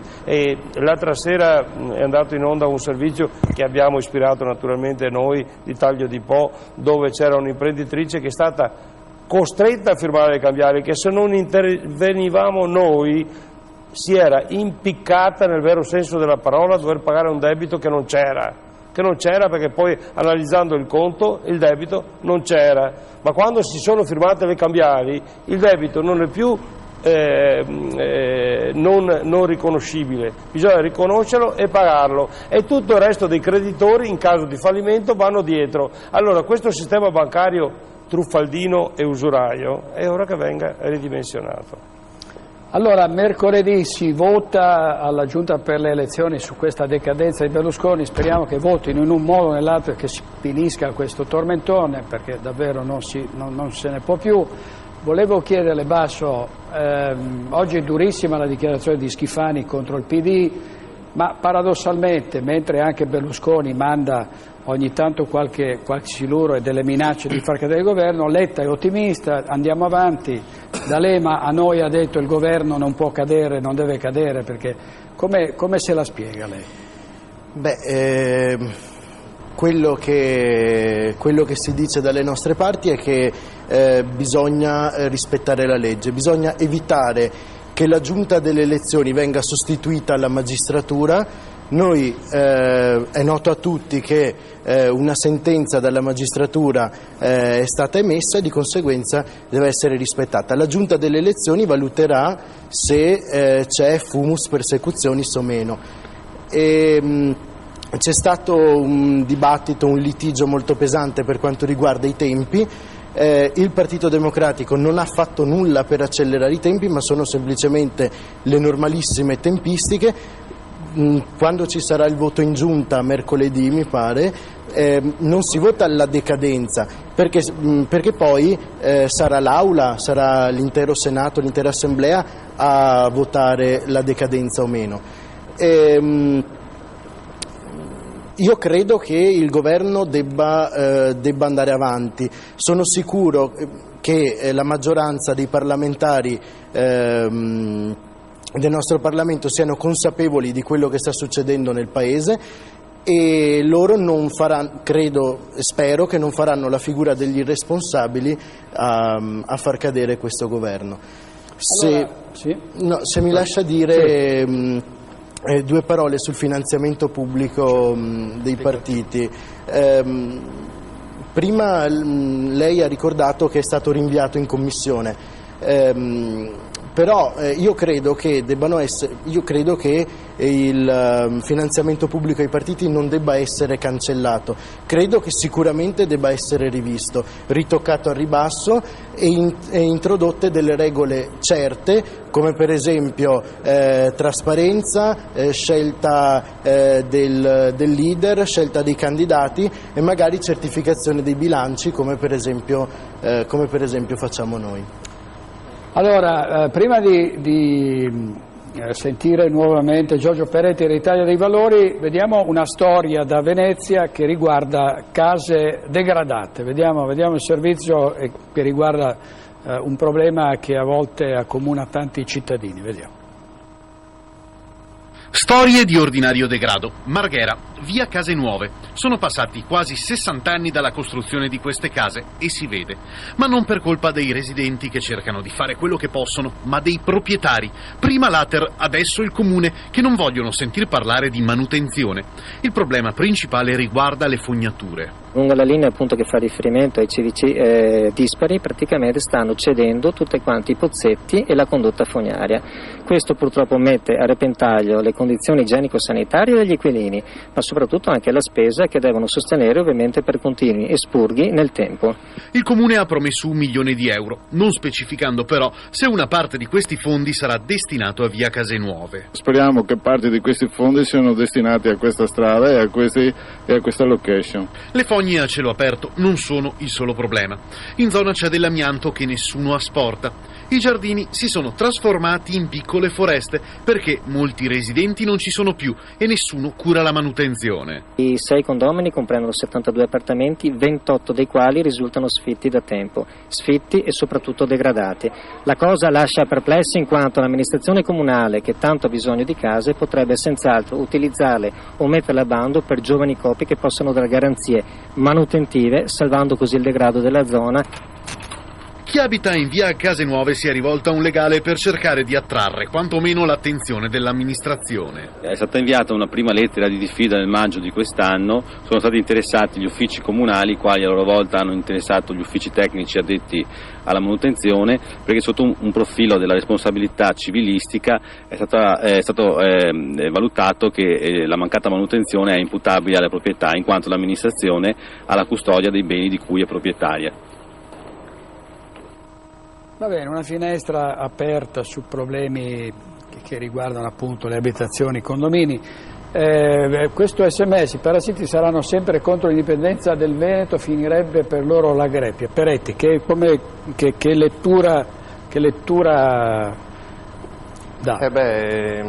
Finché si continua a parlare alla pancia delle persone senza utilizzare altri termini, perché sto pensando ai 20 anni di bufala del federalismo, cosa che ci ha portato oggi ad avere per i comuni meno soldi da spendere per i cittadini, per le strade, per mettere a posto diciamo così, la manutenzione, i marciapiedi, per poter dare servizi di solidarietà, per poter aiutare le famiglie con i servizi sociali. Di cosa stiamo parlando? Se alla fine i soldi arrivano a Roma e poi a Roma non vengono riversati ai comuni, che federalismo è questo qui? È il gioco delle 3 carte. Allora, vogliamo essere seri? Allora, do delle informazioni. Per noi dell'Italia dei Valori questo è un momento storico, perché noi con la festa nazionale che facciamo San Sepolcro sabato e domenica, quindi domani e dopodomani, vediamo che riportiamo al punto di vista nazionale per far vedere che Italia dei Valori c'è e c'è sempre stata nelle questioni serie. Vediamo il nucleare, vediamo i nostri referendum che sono stati portati, pensiamo a quello Porcellum dove migliaia di cittadini hanno votato contro per poter abolire il Porcellum e invece alla fine tramite un giochetto a Roma hanno fatto in maniera tale che neanche è stato protocollato. Vediamo il volere dei cittadini in questo momento che viene meno. Allora, se si vuole veramente riportare la palla al centro, bisogna ripartire da quello che è un sistema democratico serio e quindi ridare la voce ai cittadini con una nuova elezione, però con una bella legge elettorale. Purtroppo fino adesso non stiamo proseguendo questo. Allora, noi siamo a San Sepolcro perché nel 98 l'Italia dei Valori nacque lì, ci confrontiamo dal punto di vista politico per fissare le nostre priorità, per mettere al centro dell'agenda quello che è un problema che angoscia tutti, e cioè il lavoro.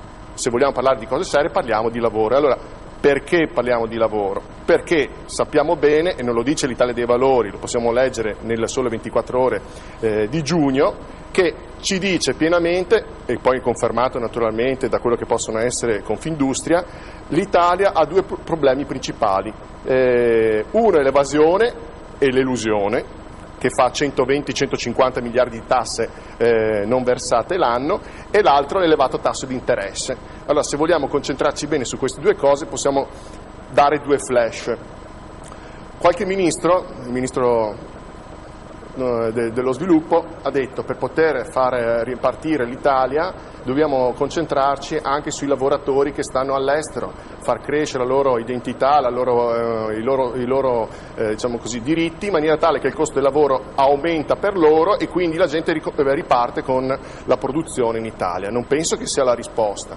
Se ci confrontiamo con la Germania, vediamo imprenditori che aprono lì imprese, ma non dislocando, no? E il costo della mozzarella, per esempio, viene a costare il 30-40% in meno, la stessa mozzarella che viene prodotta in Italia con lo stesso stabilimento. Ci sarà un motivo. La Germania non è certo i paesi del terzo mondo o della Cina dove il costo del lavoro è inferiore, quindi dovremo confrontarci con l'Europa. E quindi il problema si può affrontare, basta metterlo nell'agenda in modo serio e le soluzioni ci sono. Noi ce le abbiamo e ne discuteremo a maggior ragione sabato e domenica. Un altro ragionamento da quello che leggiamo sui giornali. Il ministro Saccomanni ha proposto ad agosto di andare in Svizzera a parlare, naturalmente per fare quello che ha già fatto l'Inghilterra, Stati Uniti, l'Inghilterra inteso come Regno Unito e la Germania, cioè tassare i capitali presenti in Svizzera. L'Inghilterra ha fatto una tassazione del 28%, la Germania del 36%, e fa l'intermediazione d'imposta, non c'è i nominativi delle persone, ma l'Inghilterra e la Germania ricevono le tasse di quei capitali. Allora, un ministro che ad agosto dice che a novembre andrà a fare questo accordo è come dire al ladro che la settimana prossima vengo a casa tua per verificare la tua refurtiva. Cioè, tutti i capitali italiani che sono in Svizzera stanno andando nei paradisi fiscali. Ma allora è inutile che ci lamentiamo se la fruttivendolo, parlo del fruttivendolo piuttosto che il caso I, non ci rilascia lo scontrino. Non è quello che è l'evasione fiscale. L'evasione fiscale è quella che ci passa sopra la testa, quella che sono i grandi capitali delle banche, quelle che sono naturalmente dei furbetti di turno, quella che purtroppo alla gente comune viene raccontata come la soluzione. La soluzione per è quella di far fronte a questa evasione, a questa elusione, a essere naturalmente in questo percorso rigidi in quello che sono alcuni diritti. In alcuni stati, per concludere, non come questo Stato che ha, sto parlando di uno Stato democratico come gli Stati Uniti d'America, chi evade le tasse si fa anni di galera, si fa 30 anni di galera. Allora, se siamo seri, non percorriamo la strada di ridurre le tasse, la carcerazione come è stato fatto dal governo Berlusconi, chissà perché, per gli evasori fiscali. In alcuni stati gli tolgono il diritto di voto e i diritti sanitari come succede in Francia, cioè evadi il patto. Non sei più col patto dei cittadini, non evadi le tasse, non hai rotto il patto di solidarietà, non avrai più la scuola gratis né praticamente i servizi sanitari gratis. Cominciamo a dare questi segnali. Molto chiaro. Senta, avvocato Cantarutti, che risposta si aspetta martedì al ponte di Calatrava? Insomma, quanti manifestanti? L'ultima manifestazione che abbiamo fatto, e l'abbiamo fatta solo come Indipendenza Veneta, avevamo oltre 5.000 persone a Venezia. Questa volta a Indipendenza Veneta si aggiungono anche molte altre associazioni e movimenti politici. Ci aspettiamo, pur essendo un giorno lavorativo a differenza dei sabati, molte persone si stanno prendendo le ferie e ci aspettiamo più o meno lo stesso riscontro, ma non è tanto il numero dei partecipanti che importa. Potrei citare, e basta controllare, le fotografie che ci sono pubblicate, i filmati pubblicati sul nostro sito www.indipendenzaveneta.com, per vedere le centinaia di persone che tutte le sere affollano le serate di presentazione dell'idea dell'indipendenza. Quello che importa, ripeto, è il coraggio che sapranno tirare fuori i 58 adesso consiglieri regionali che sono chiamati a decidere di questa cosa, perché il destino di 5 milioni di veneti è nelle mani martedì a Venezia di 58 consiglieri regionali. Da lì ci aspettiamo la vera risposta interlocutoria in un percorso che ha come obiettivo naturalmente quello dell'indipendenza, però vorrei ricordare che quello di martedì è una votazione su una proposta di legge, su un progetto di legge che indica semplicemente un referendum consultivo. Un referendum consultivo come è previsto dallo Statuto della Regione Veneto, ovviamente non è previsto un referendum deliberativo che indica. Ecco, io qui ho lo Statuto. Scusi Palmerini, solo un attimo. Lo Statuto della Regione Veneto. Un attimo soltanto. Lei come spiega il silenzio abbastanza assordante della stampa nazionale? No? Perché tutto sommato dal punto di vista politico è un passaggio importante, insomma, che io, su un giornale credo andrebbe riportato, non solo in Veneto, anche fuori. Credo di sì, sono d'accordo con lei sul fatto che sia un passaggio importante o comunque un momento nel quale il Consiglio regionale del Veneto è chiamato a fare delle scelte importanti. Naturalmente quale possa essere la chiave di lettura di questo silenzio, non vorrei, ma mi trovo quasi costretto a citare Andreotti: a pensar male si fa peccato, ma di solito ci si azzecca. E ci siamo, penso, capiti. Il referendum è un bel concetto, è come si fa a essere contrario alla luna e al sole? Il referendum è una bella cosa, io sono un democratico, voglio assolutamente che i veneti possano esprimersi. Se potessero farlo esprimerebbero sicuramente, però bisogna andare a convocare i veneti. Allora in Alto Adige, su Tirolo, stanno praticamente facendo un referendum autogestito e ovviamente nei gazebi vanno a votare i sudtirolesi. Allora è sicuramente possibile fare un referendum di questo tipo anche qui, e poi voglio vedere se quelli di Indipendenza Veneta fanno votare anche gli immigrati o quelli che sono anti-veneti, che non sono veneti. Il problema è che chi ha proposto il referendum ha fatto un errore basilare e non si è andato a studiare le norme, perché questo, glielo consegno anche a Cantarutti, è la copia dell'articolo 27 e 26 dello Statuto, dove il referendum consultivo per l'indipendenza è vietato. Perché è scritto che il Consiglio regionale può deliberare l'indizione di referendum consultivi delle popolazioni interessate su provvedimenti o proposte di competenza del Consiglio, e questa non è una materia della Regione. Ma a togliere ogni dubbio, c'è il punto 3 che dice non è ammesso referendum consultivo. Certo, lei adesso deve dire abbiamo sbagliato, aveva ragione Palmerini, lo farà la settimana prossima. Non è ammesso referendum consultivo nei casi previsti dall'articolo 26, fra cui esiste le materie internazionali. Quindi adesso lei deve dire abbiamo sbagliato, non abbiamo ascoltato l'indipendenza, l'internazionalità, l'esercizio internazionale della sovranità del popolo veneto. Non è internazionale. Ma cosa sta dicendo Cantarutti? Lei non si intende assolutamente di diritto costituzionale internazionale, perché c'è anche una sentenza della Corte Costituzionale che dice che la Regione non può fare l'indipendenza. Lei non sa di cosa parla, lei dice che ci sono 5.000 persone quando forse erano neanche la metà. Lei dice si attribuisce delle cose che non sono vere, e adesso è finita. Questo è lo Statuto della Regione Veneto ed è quello approvato nel 2012. Voi avete studiato la faccenda del referendum 3 anni fa, poi è cambiato lo Statuto, avete rivisto che più di deliberativo o propositivo siete scivolati nel consultivo, e il consultivo è vietato dallo Statuto. Adesso cosa raccontate tutta questa gente che avete illuso? Avete sparso voci denigratorie su chi vi diceva che il referendum non si poteva fare, non avete voluto ascoltare. Adesso andate a casa con le ossa rotte, perché vi dimostrate degli incompetenti, vi candidate a governare il Veneto e siete incompetenti. A casa. Sentiamo io a casa ci sono, nel senso che non ho alcuna professione di tipo politico, dalle 8 di mattina alle 8 di sera faccio l'avvocato, dopo per passione mi dedico alla politica.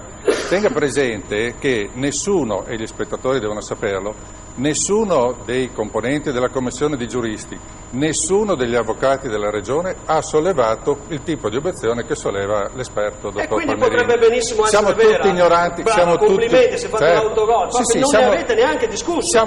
Complimenti. Siamo tutti 5 ignoranti. cervelloni non hanno discusso lo statuto della Regione. No, erano bravi, 6 cervelloni più 2 uffici legali della Regione. Noi abbiamo il suo cervellone, abbia pazienza. Guardi, si ponga il problema se forse legale, lo abbiamo esaminato e nessuno. Cosa fate adesso? Lasci parlare. Palmerini, no, ma concludo brevissimo. Forse Palmerini potrebbe entrare nell'ordine di idee di dire che se nessuno degli esperti, dei docenti dell'Università di Padova, di Venezia, eccetera, eccetera, nessuno degli stessi avvocati della Regione, esaminato ovviamente l'articolo che consente l'indizione del referendum, ha potuto sollevare le obiezioni che solleva lui. L'unico che le vede lui. Ce ne faremo una ragione. Le metterò fra poco su internet. Ce ne le faremo... ricordo che l'anno scorso, con la mia collaborazione ed in comune, abbiamo fatto saltare la riforma Monti, che è stata dichiarata sulle province, è stata dichiarata incostituzionale dalla Corte Costituzionale. Io sul referendum ho scritto un libro, non ho nulla, io sono un giurista riconosciuto in quanto scrivo libri di legge, perché non esiste la qualifica di giurista, no? Lo pubblicizza sempre. Allora adesso io invito i veneti ad andarsi a leggere lo statuto, l'articolo 26 e 27, e vedrà che il referendum consultivo su materie indipendenti, di internazionali, non è ammissibile. Detto questo, possiamo sederci a tavoline per fare un referendum tipo quello su Tirolo o studiare altri percorsi di indipendenza come lo stiamo facendo noi. Però allora dovete convocare i veneti del Friuli Venezia Giulia e non far votare i non veneti, e quindi così forse mi sta bene. La ripresa non ci sarà finché tassano peggio degli usurai. Bravi, se fossi industriale chiuderei subito. Allora vediamo, poi parliamo ancora con i nostri ospiti, vediamo un servizio su un concerto per i veneti schiacciati dalla crisi. Mirella Tuzzato.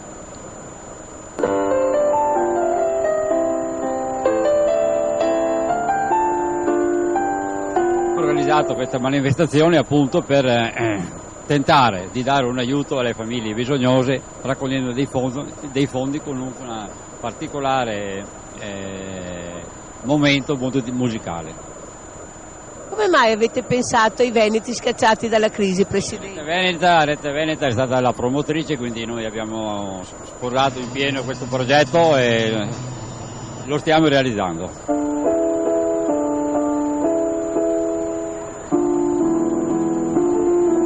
So che voi vi rivolgete soprattutto ai bambini, ai ragazzini.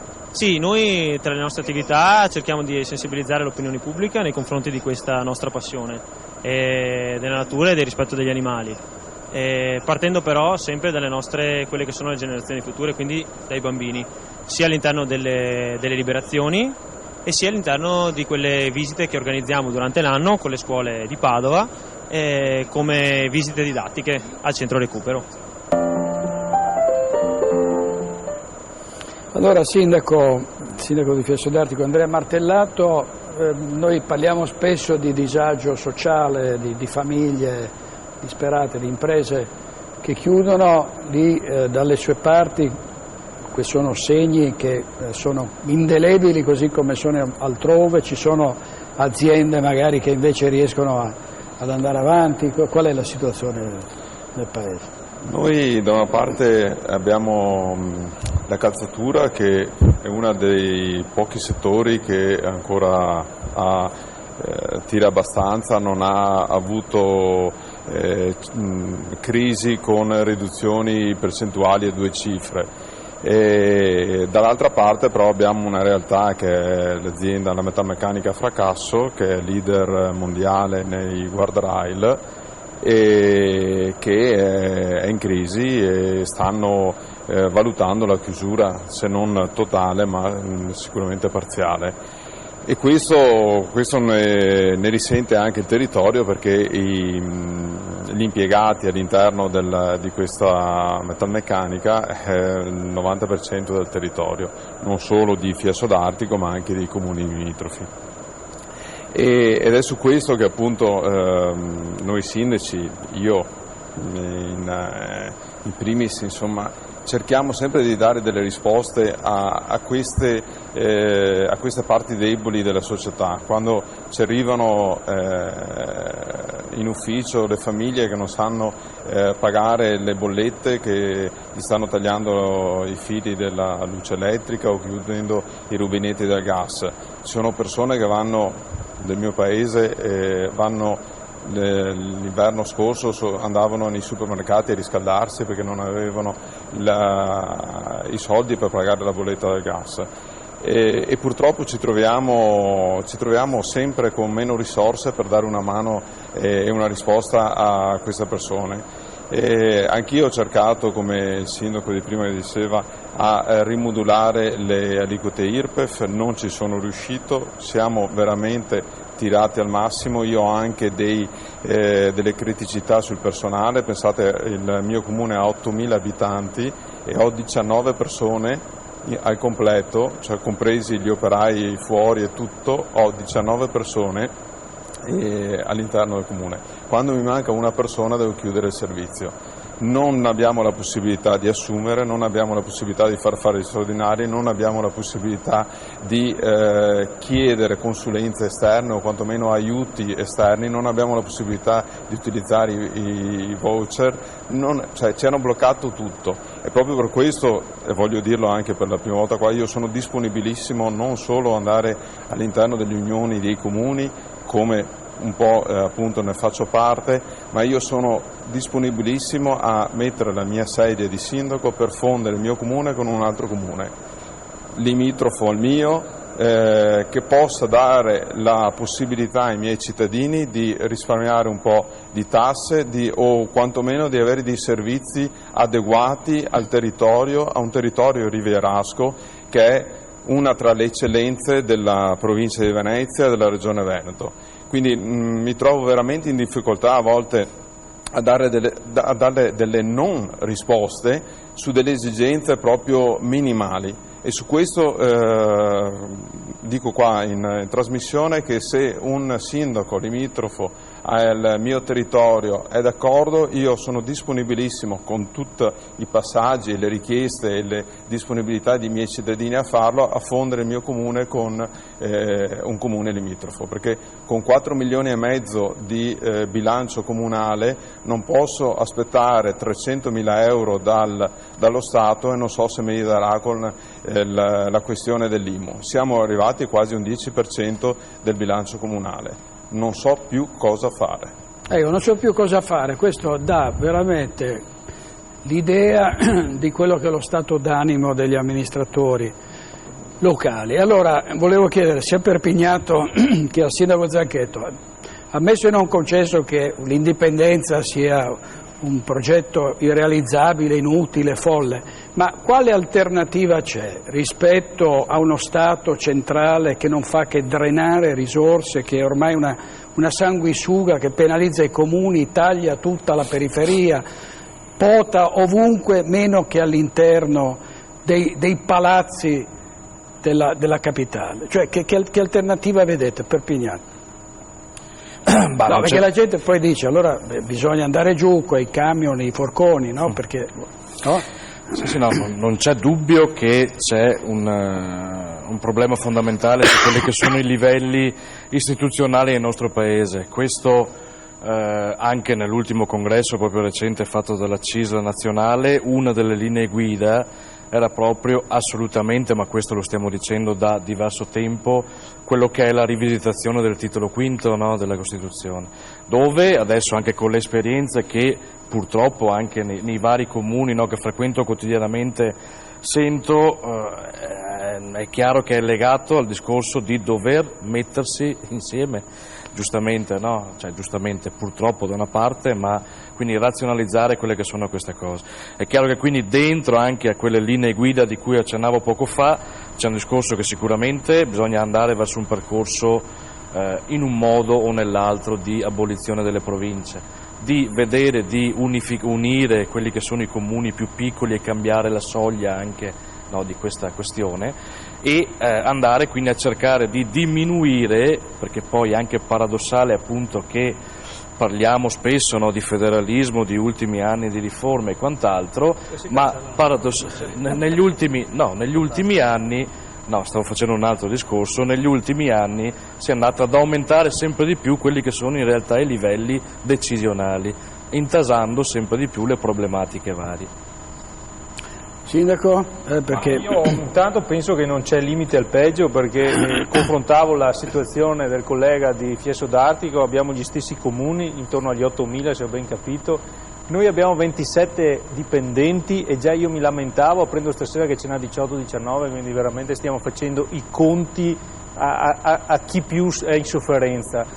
Cosa si può fare? Io penso che la prima cosa che si possa fare, al di là anch'io io dialogo col mio comune confinante, abbiamo tanti servizi associati, però dobbiamo andare con un passo più deciso verso o l'unione effettiva o la fusione, e questo è un primo passo che noi amministratori siamo chiamati a praticare nell'immediatezza e con la concretezza dei fatti. In secondo luogo bisogna che la classe nostra dirigente intanto debba cominciare a capire come si amministrano i comuni venendo a imparare dai sindaci. Perché tanti ministri non hanno mai non sanno neanche. Io una volta mi sono trovato, l'ho detto altre volte qui in trasmissione, con un ministro che non sapeva la differenza fra spesa corrente e spesa in conto capitale. Allora poi come possiamo noi pretendere che questa gente che ci governa venga a spiegarci a noi come si rispettano i patti di stabilità, quando non si sanno i fondamentali? Allora, partiamo da questo presupposto, che forse bisogna venire un po' più con umiltà e con il cappello in mano a capire, sindaci, spiegateci come funzionano i bilanci comunali. E poi, in secondo luogo, a mio avviso, ma io non voglio insegnare comunque nulla a nessuno e non ho questa pretesa e questa ambizione, pensare che le coperture non si fanno più con compensazioni, cioè ti tolgo l'IMU e te la compenso con un altro mezzo punto di qua di là, si fanno con i tagli a livello nazionale della spesa improduttiva. Però questo concetto è stato citato prima Rosy Bindi, da ancora prima nessuno lo ha recepito e si continua a non recepirlo e quindi siamo così.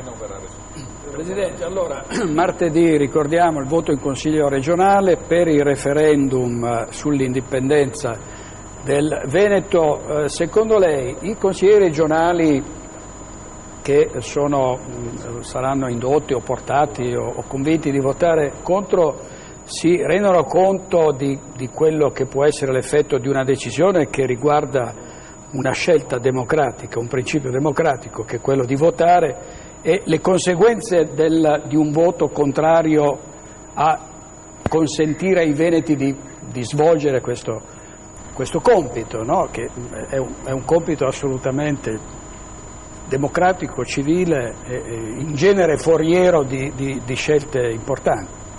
Ma credo che certamente si rendano conto della portata del voto che andranno ad esprimere. Nessuno credo che si avvicini a cuor leggero a un appuntamento di questo tipo e lo cogliamo da tantissimi segnali, visto che abbiamo avuto colloqui con tutti, nessuno escluso, i consiglieri regionali che si avvicinano al voto. Se questo potrà essere sufficiente per indurli a riflettere, a dare il voto positivo a quello che è un esercizio di democrazia elementare, io spero che possano arrivarci anche ascoltando la gente che quel giorno, ricordo alle 13.30 davanti al ponte di Calatrava, poi il corteo fino al Campo della Salute proprio davanti a Palazzo Ferrofini, potrà essere la voce della gente. Abbiamo visto anche questa sera veramente molti SMS. Quali potrebbero essere le conseguenze di un voto negativo, al quale non voglio nemmeno pensare, perché sono comunque fiducioso, non voglio dire ottimista, ma fiducioso, perché credo che alla fine la ragionevolezza non possa che prevalere. Le eventuali conseguenze di un voto negativo credo che potrebbero essere veramente di difficile apprezzamento e di difficile controllo da parte di tutti, perché in questa strada che è stata indicata, e questa sera dopo 2 ore di dibattito non ne ho ascoltate altre di valide, è l'unica che può consentire, io non l'ho sentita di valide, dopo le direi la sua. Non ha ascoltato, guarda, li dico tutti perché tutti hanno capito tranne lei. Certo, ho dei limiti, è notorio che ho dei limiti. Detto questo, è chiaro che di fronte alla bocciatura di questo tipo di proposta, davanti alla bocciatura di questo tipo di progetto, la mancanza di alternative potrebbe veramente indurre i veneti a un'ulteriore disperazione difficilmente controllabile. Confido comunque che il voto possa essere favorevole, una presa di coscienza da parte di tutti. Bene, grazie, sono le 23, fra un po' partiamo con i nostri telegiornali, guardateli perché sono pieni di notizie che non vengono date su molte altre reti, sono nelle pieghe della cronaca, non facciamo sconti a nessuno, diamo tutto quello che che dobbiamo dare e soprattutto c'è la voce dei cittadini. Ci vediamo ovviamente dopo domani, cioè martedì, con una nuova puntata di Focus. Domani sera vi ricordo l'intervista a Massimo D'Alema. Buonanotte, arrivederci.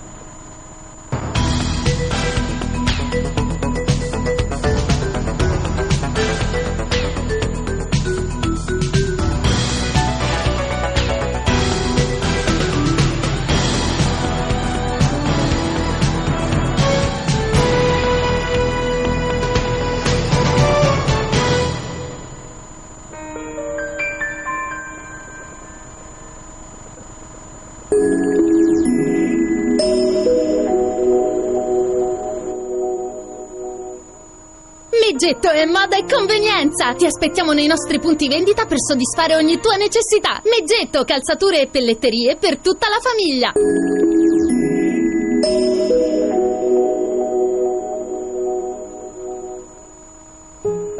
Dopo un incidente stradale, un infortunio sul lavoro, oppure quando si è vittime di un errore medico, non sai mai a chi rivolgerti per ricevere i soldi del risarcimento del danno subito.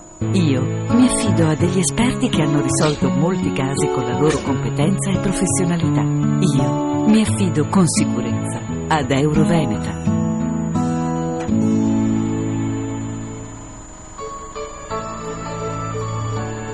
Rosaflor svuota e rinnova tutta l'esposizione esterna. Eccezionale sconto del 50% su tutte le piante da giardino e da frutto. Aceri, rose, perenni e molto altro. Sconto del 50% anche su molti esemplari di piante grasse da collezione. Approfittane ora. Hai tempo fino al 30 settembre. Arreda la tua casa in modo originale.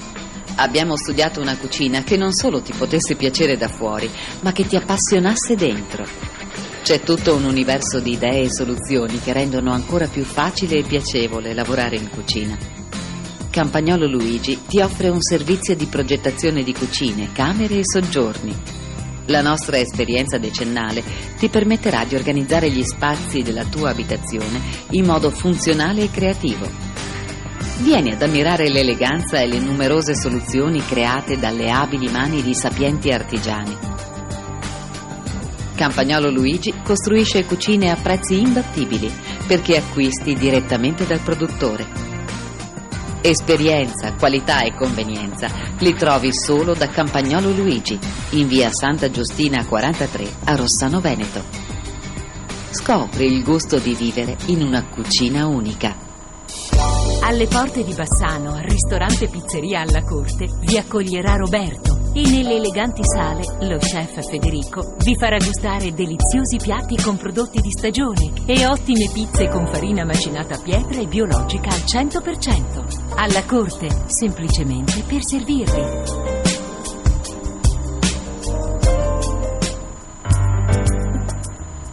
Camini Dumont vuol dire qualità ed affidabilità sempre certificata. Durante, le canne fumarie di ultima generazione per stufe, pellet, caminetti e caldaie a condensazione.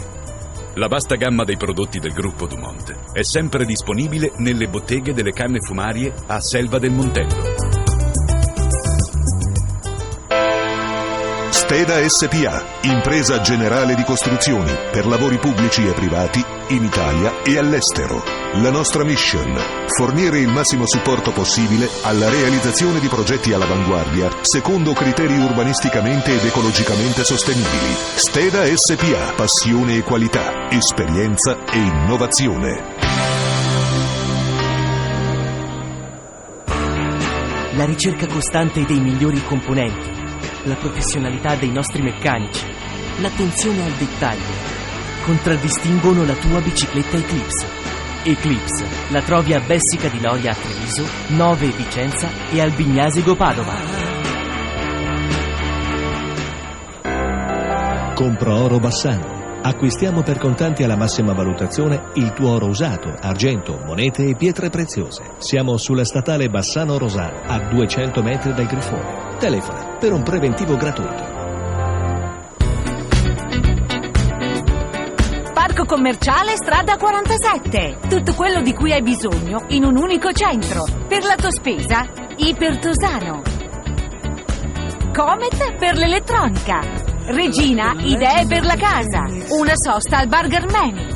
Comunello, calzature, pelletteria e valigeria. Pazza Italia, per vestire alla moda tutta la famiglia. Io Bimbo, tutto per l'infanzia da 0 a 3 anni. Verde Mela, lavanderia self-service aperta tutti i giorni. Un tuffo nel divertimento per i bimbi alla Gioca Gioca. La cucina orientale del Palato d'Oro Wok Sushi, a pranzo o a cena. Parco commerciale strada 47. Facile da raggiungere, ampio parcheggio e risparmio assicurato. Domenica sempre aperto. A San Giuseppe di Cassola.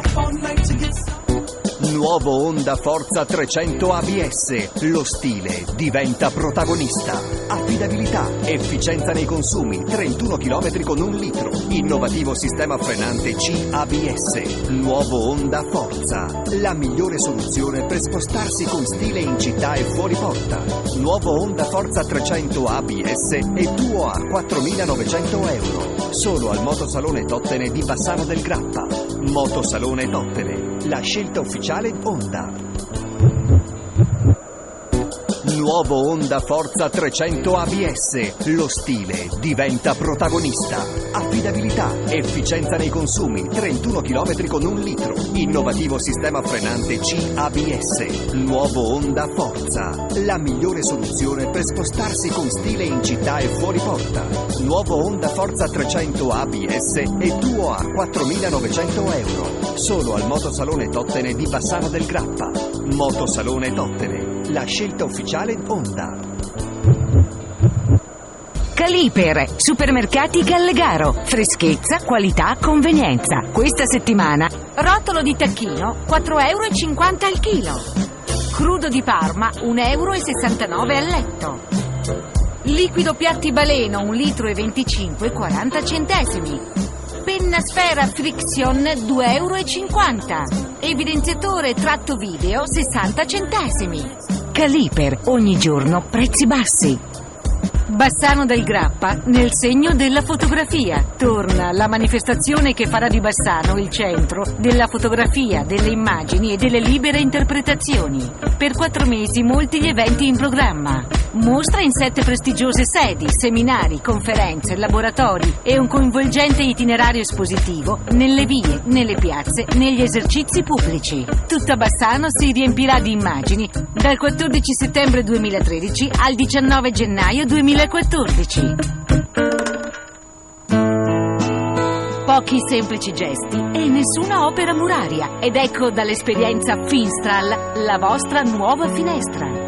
Benessere tutto l'anno, grazie ad un efficace isolamento termico ed acustico e il vantaggio di un risparmio energetico ed economico che rispetta l'ambiente. Finstral, gli specialisti nella sostituzione di porte e finestre. Contattate Finstral allo 0424 38 33 49. Nico Back to School, meno 20% su un acquisto minimo di 100 euro nel reparto bambino, abbigliamento e calzature. Promozione valida per tutto il mese di settembre. Nico Abbigliamento e Calzature è a San Zeno di Cassola, Schio, Fossalunga di Vedelago e Preganzioli.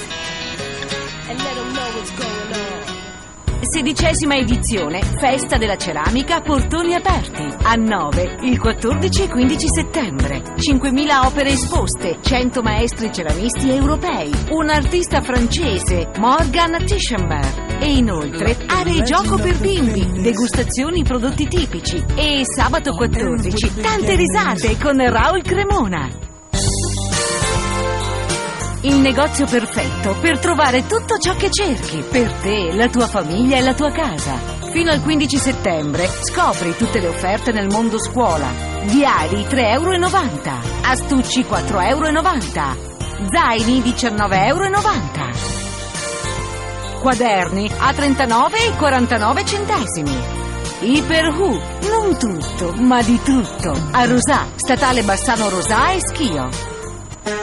Euroveneta di Filippo Gastaldi, con un'esperienza ventennale nei settori dell'infortunistica e il suo staff dinamico e preparato. Abbiamo risolto brillantemente numerosi casi.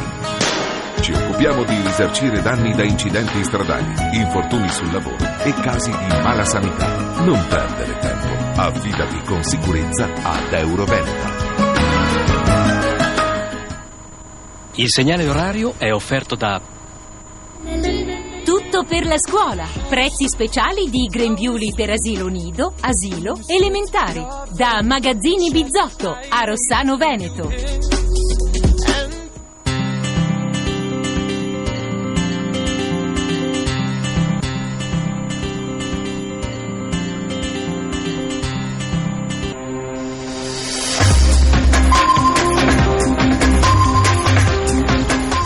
Sindaci, avvocati e rappresentanti di categoria manifestano in una simbolica veglia funebre contro la chiusura del tribunale.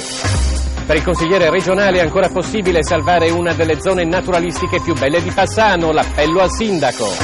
I problemi di bilancio dei comuni dopo l'abolizione dell'IMU, costretti ad alzare l'aliquota IRPEF, intanto arriva la Tares. La ULSS 15 in aiuto delle donne che hanno subito violenza in famiglia con un contributo per una nuova casa. Oltre 130 tra mostre, esposizioni, seminari, laboratori. Da oggi sino a gennaio la città invasa da immagini di famosi fotografi.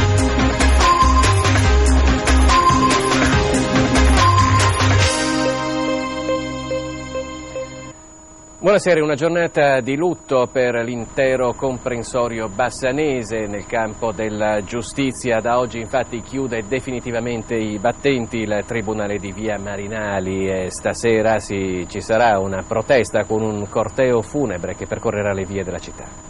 Dobbiamo ammetterlo, con oggi si chiude una pagina di storia della città di Bassano. Chiude inesorabilmente il Tribunale. Dalla mezzanotte di oggi scatta l'ora X per la riforma della geografia giudiziaria, chiudono i battenti centinaia e centinaia di uffici giudiziari, sulla carta 30 tribunali, altrettante procure, 220 sezioni staccate e 667 uffici del giudice di pace.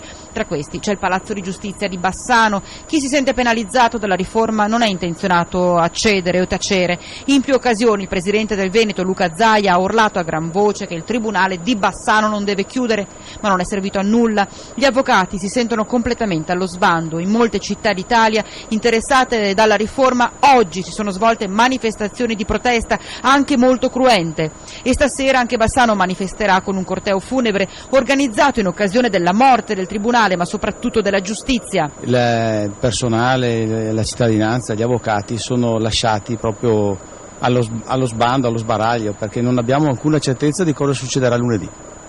Sappiamo soltanto che domani il Tribunale è chiuso e lunedì è chiuso e martedì vedremo. È un po' la morte, la sconfitta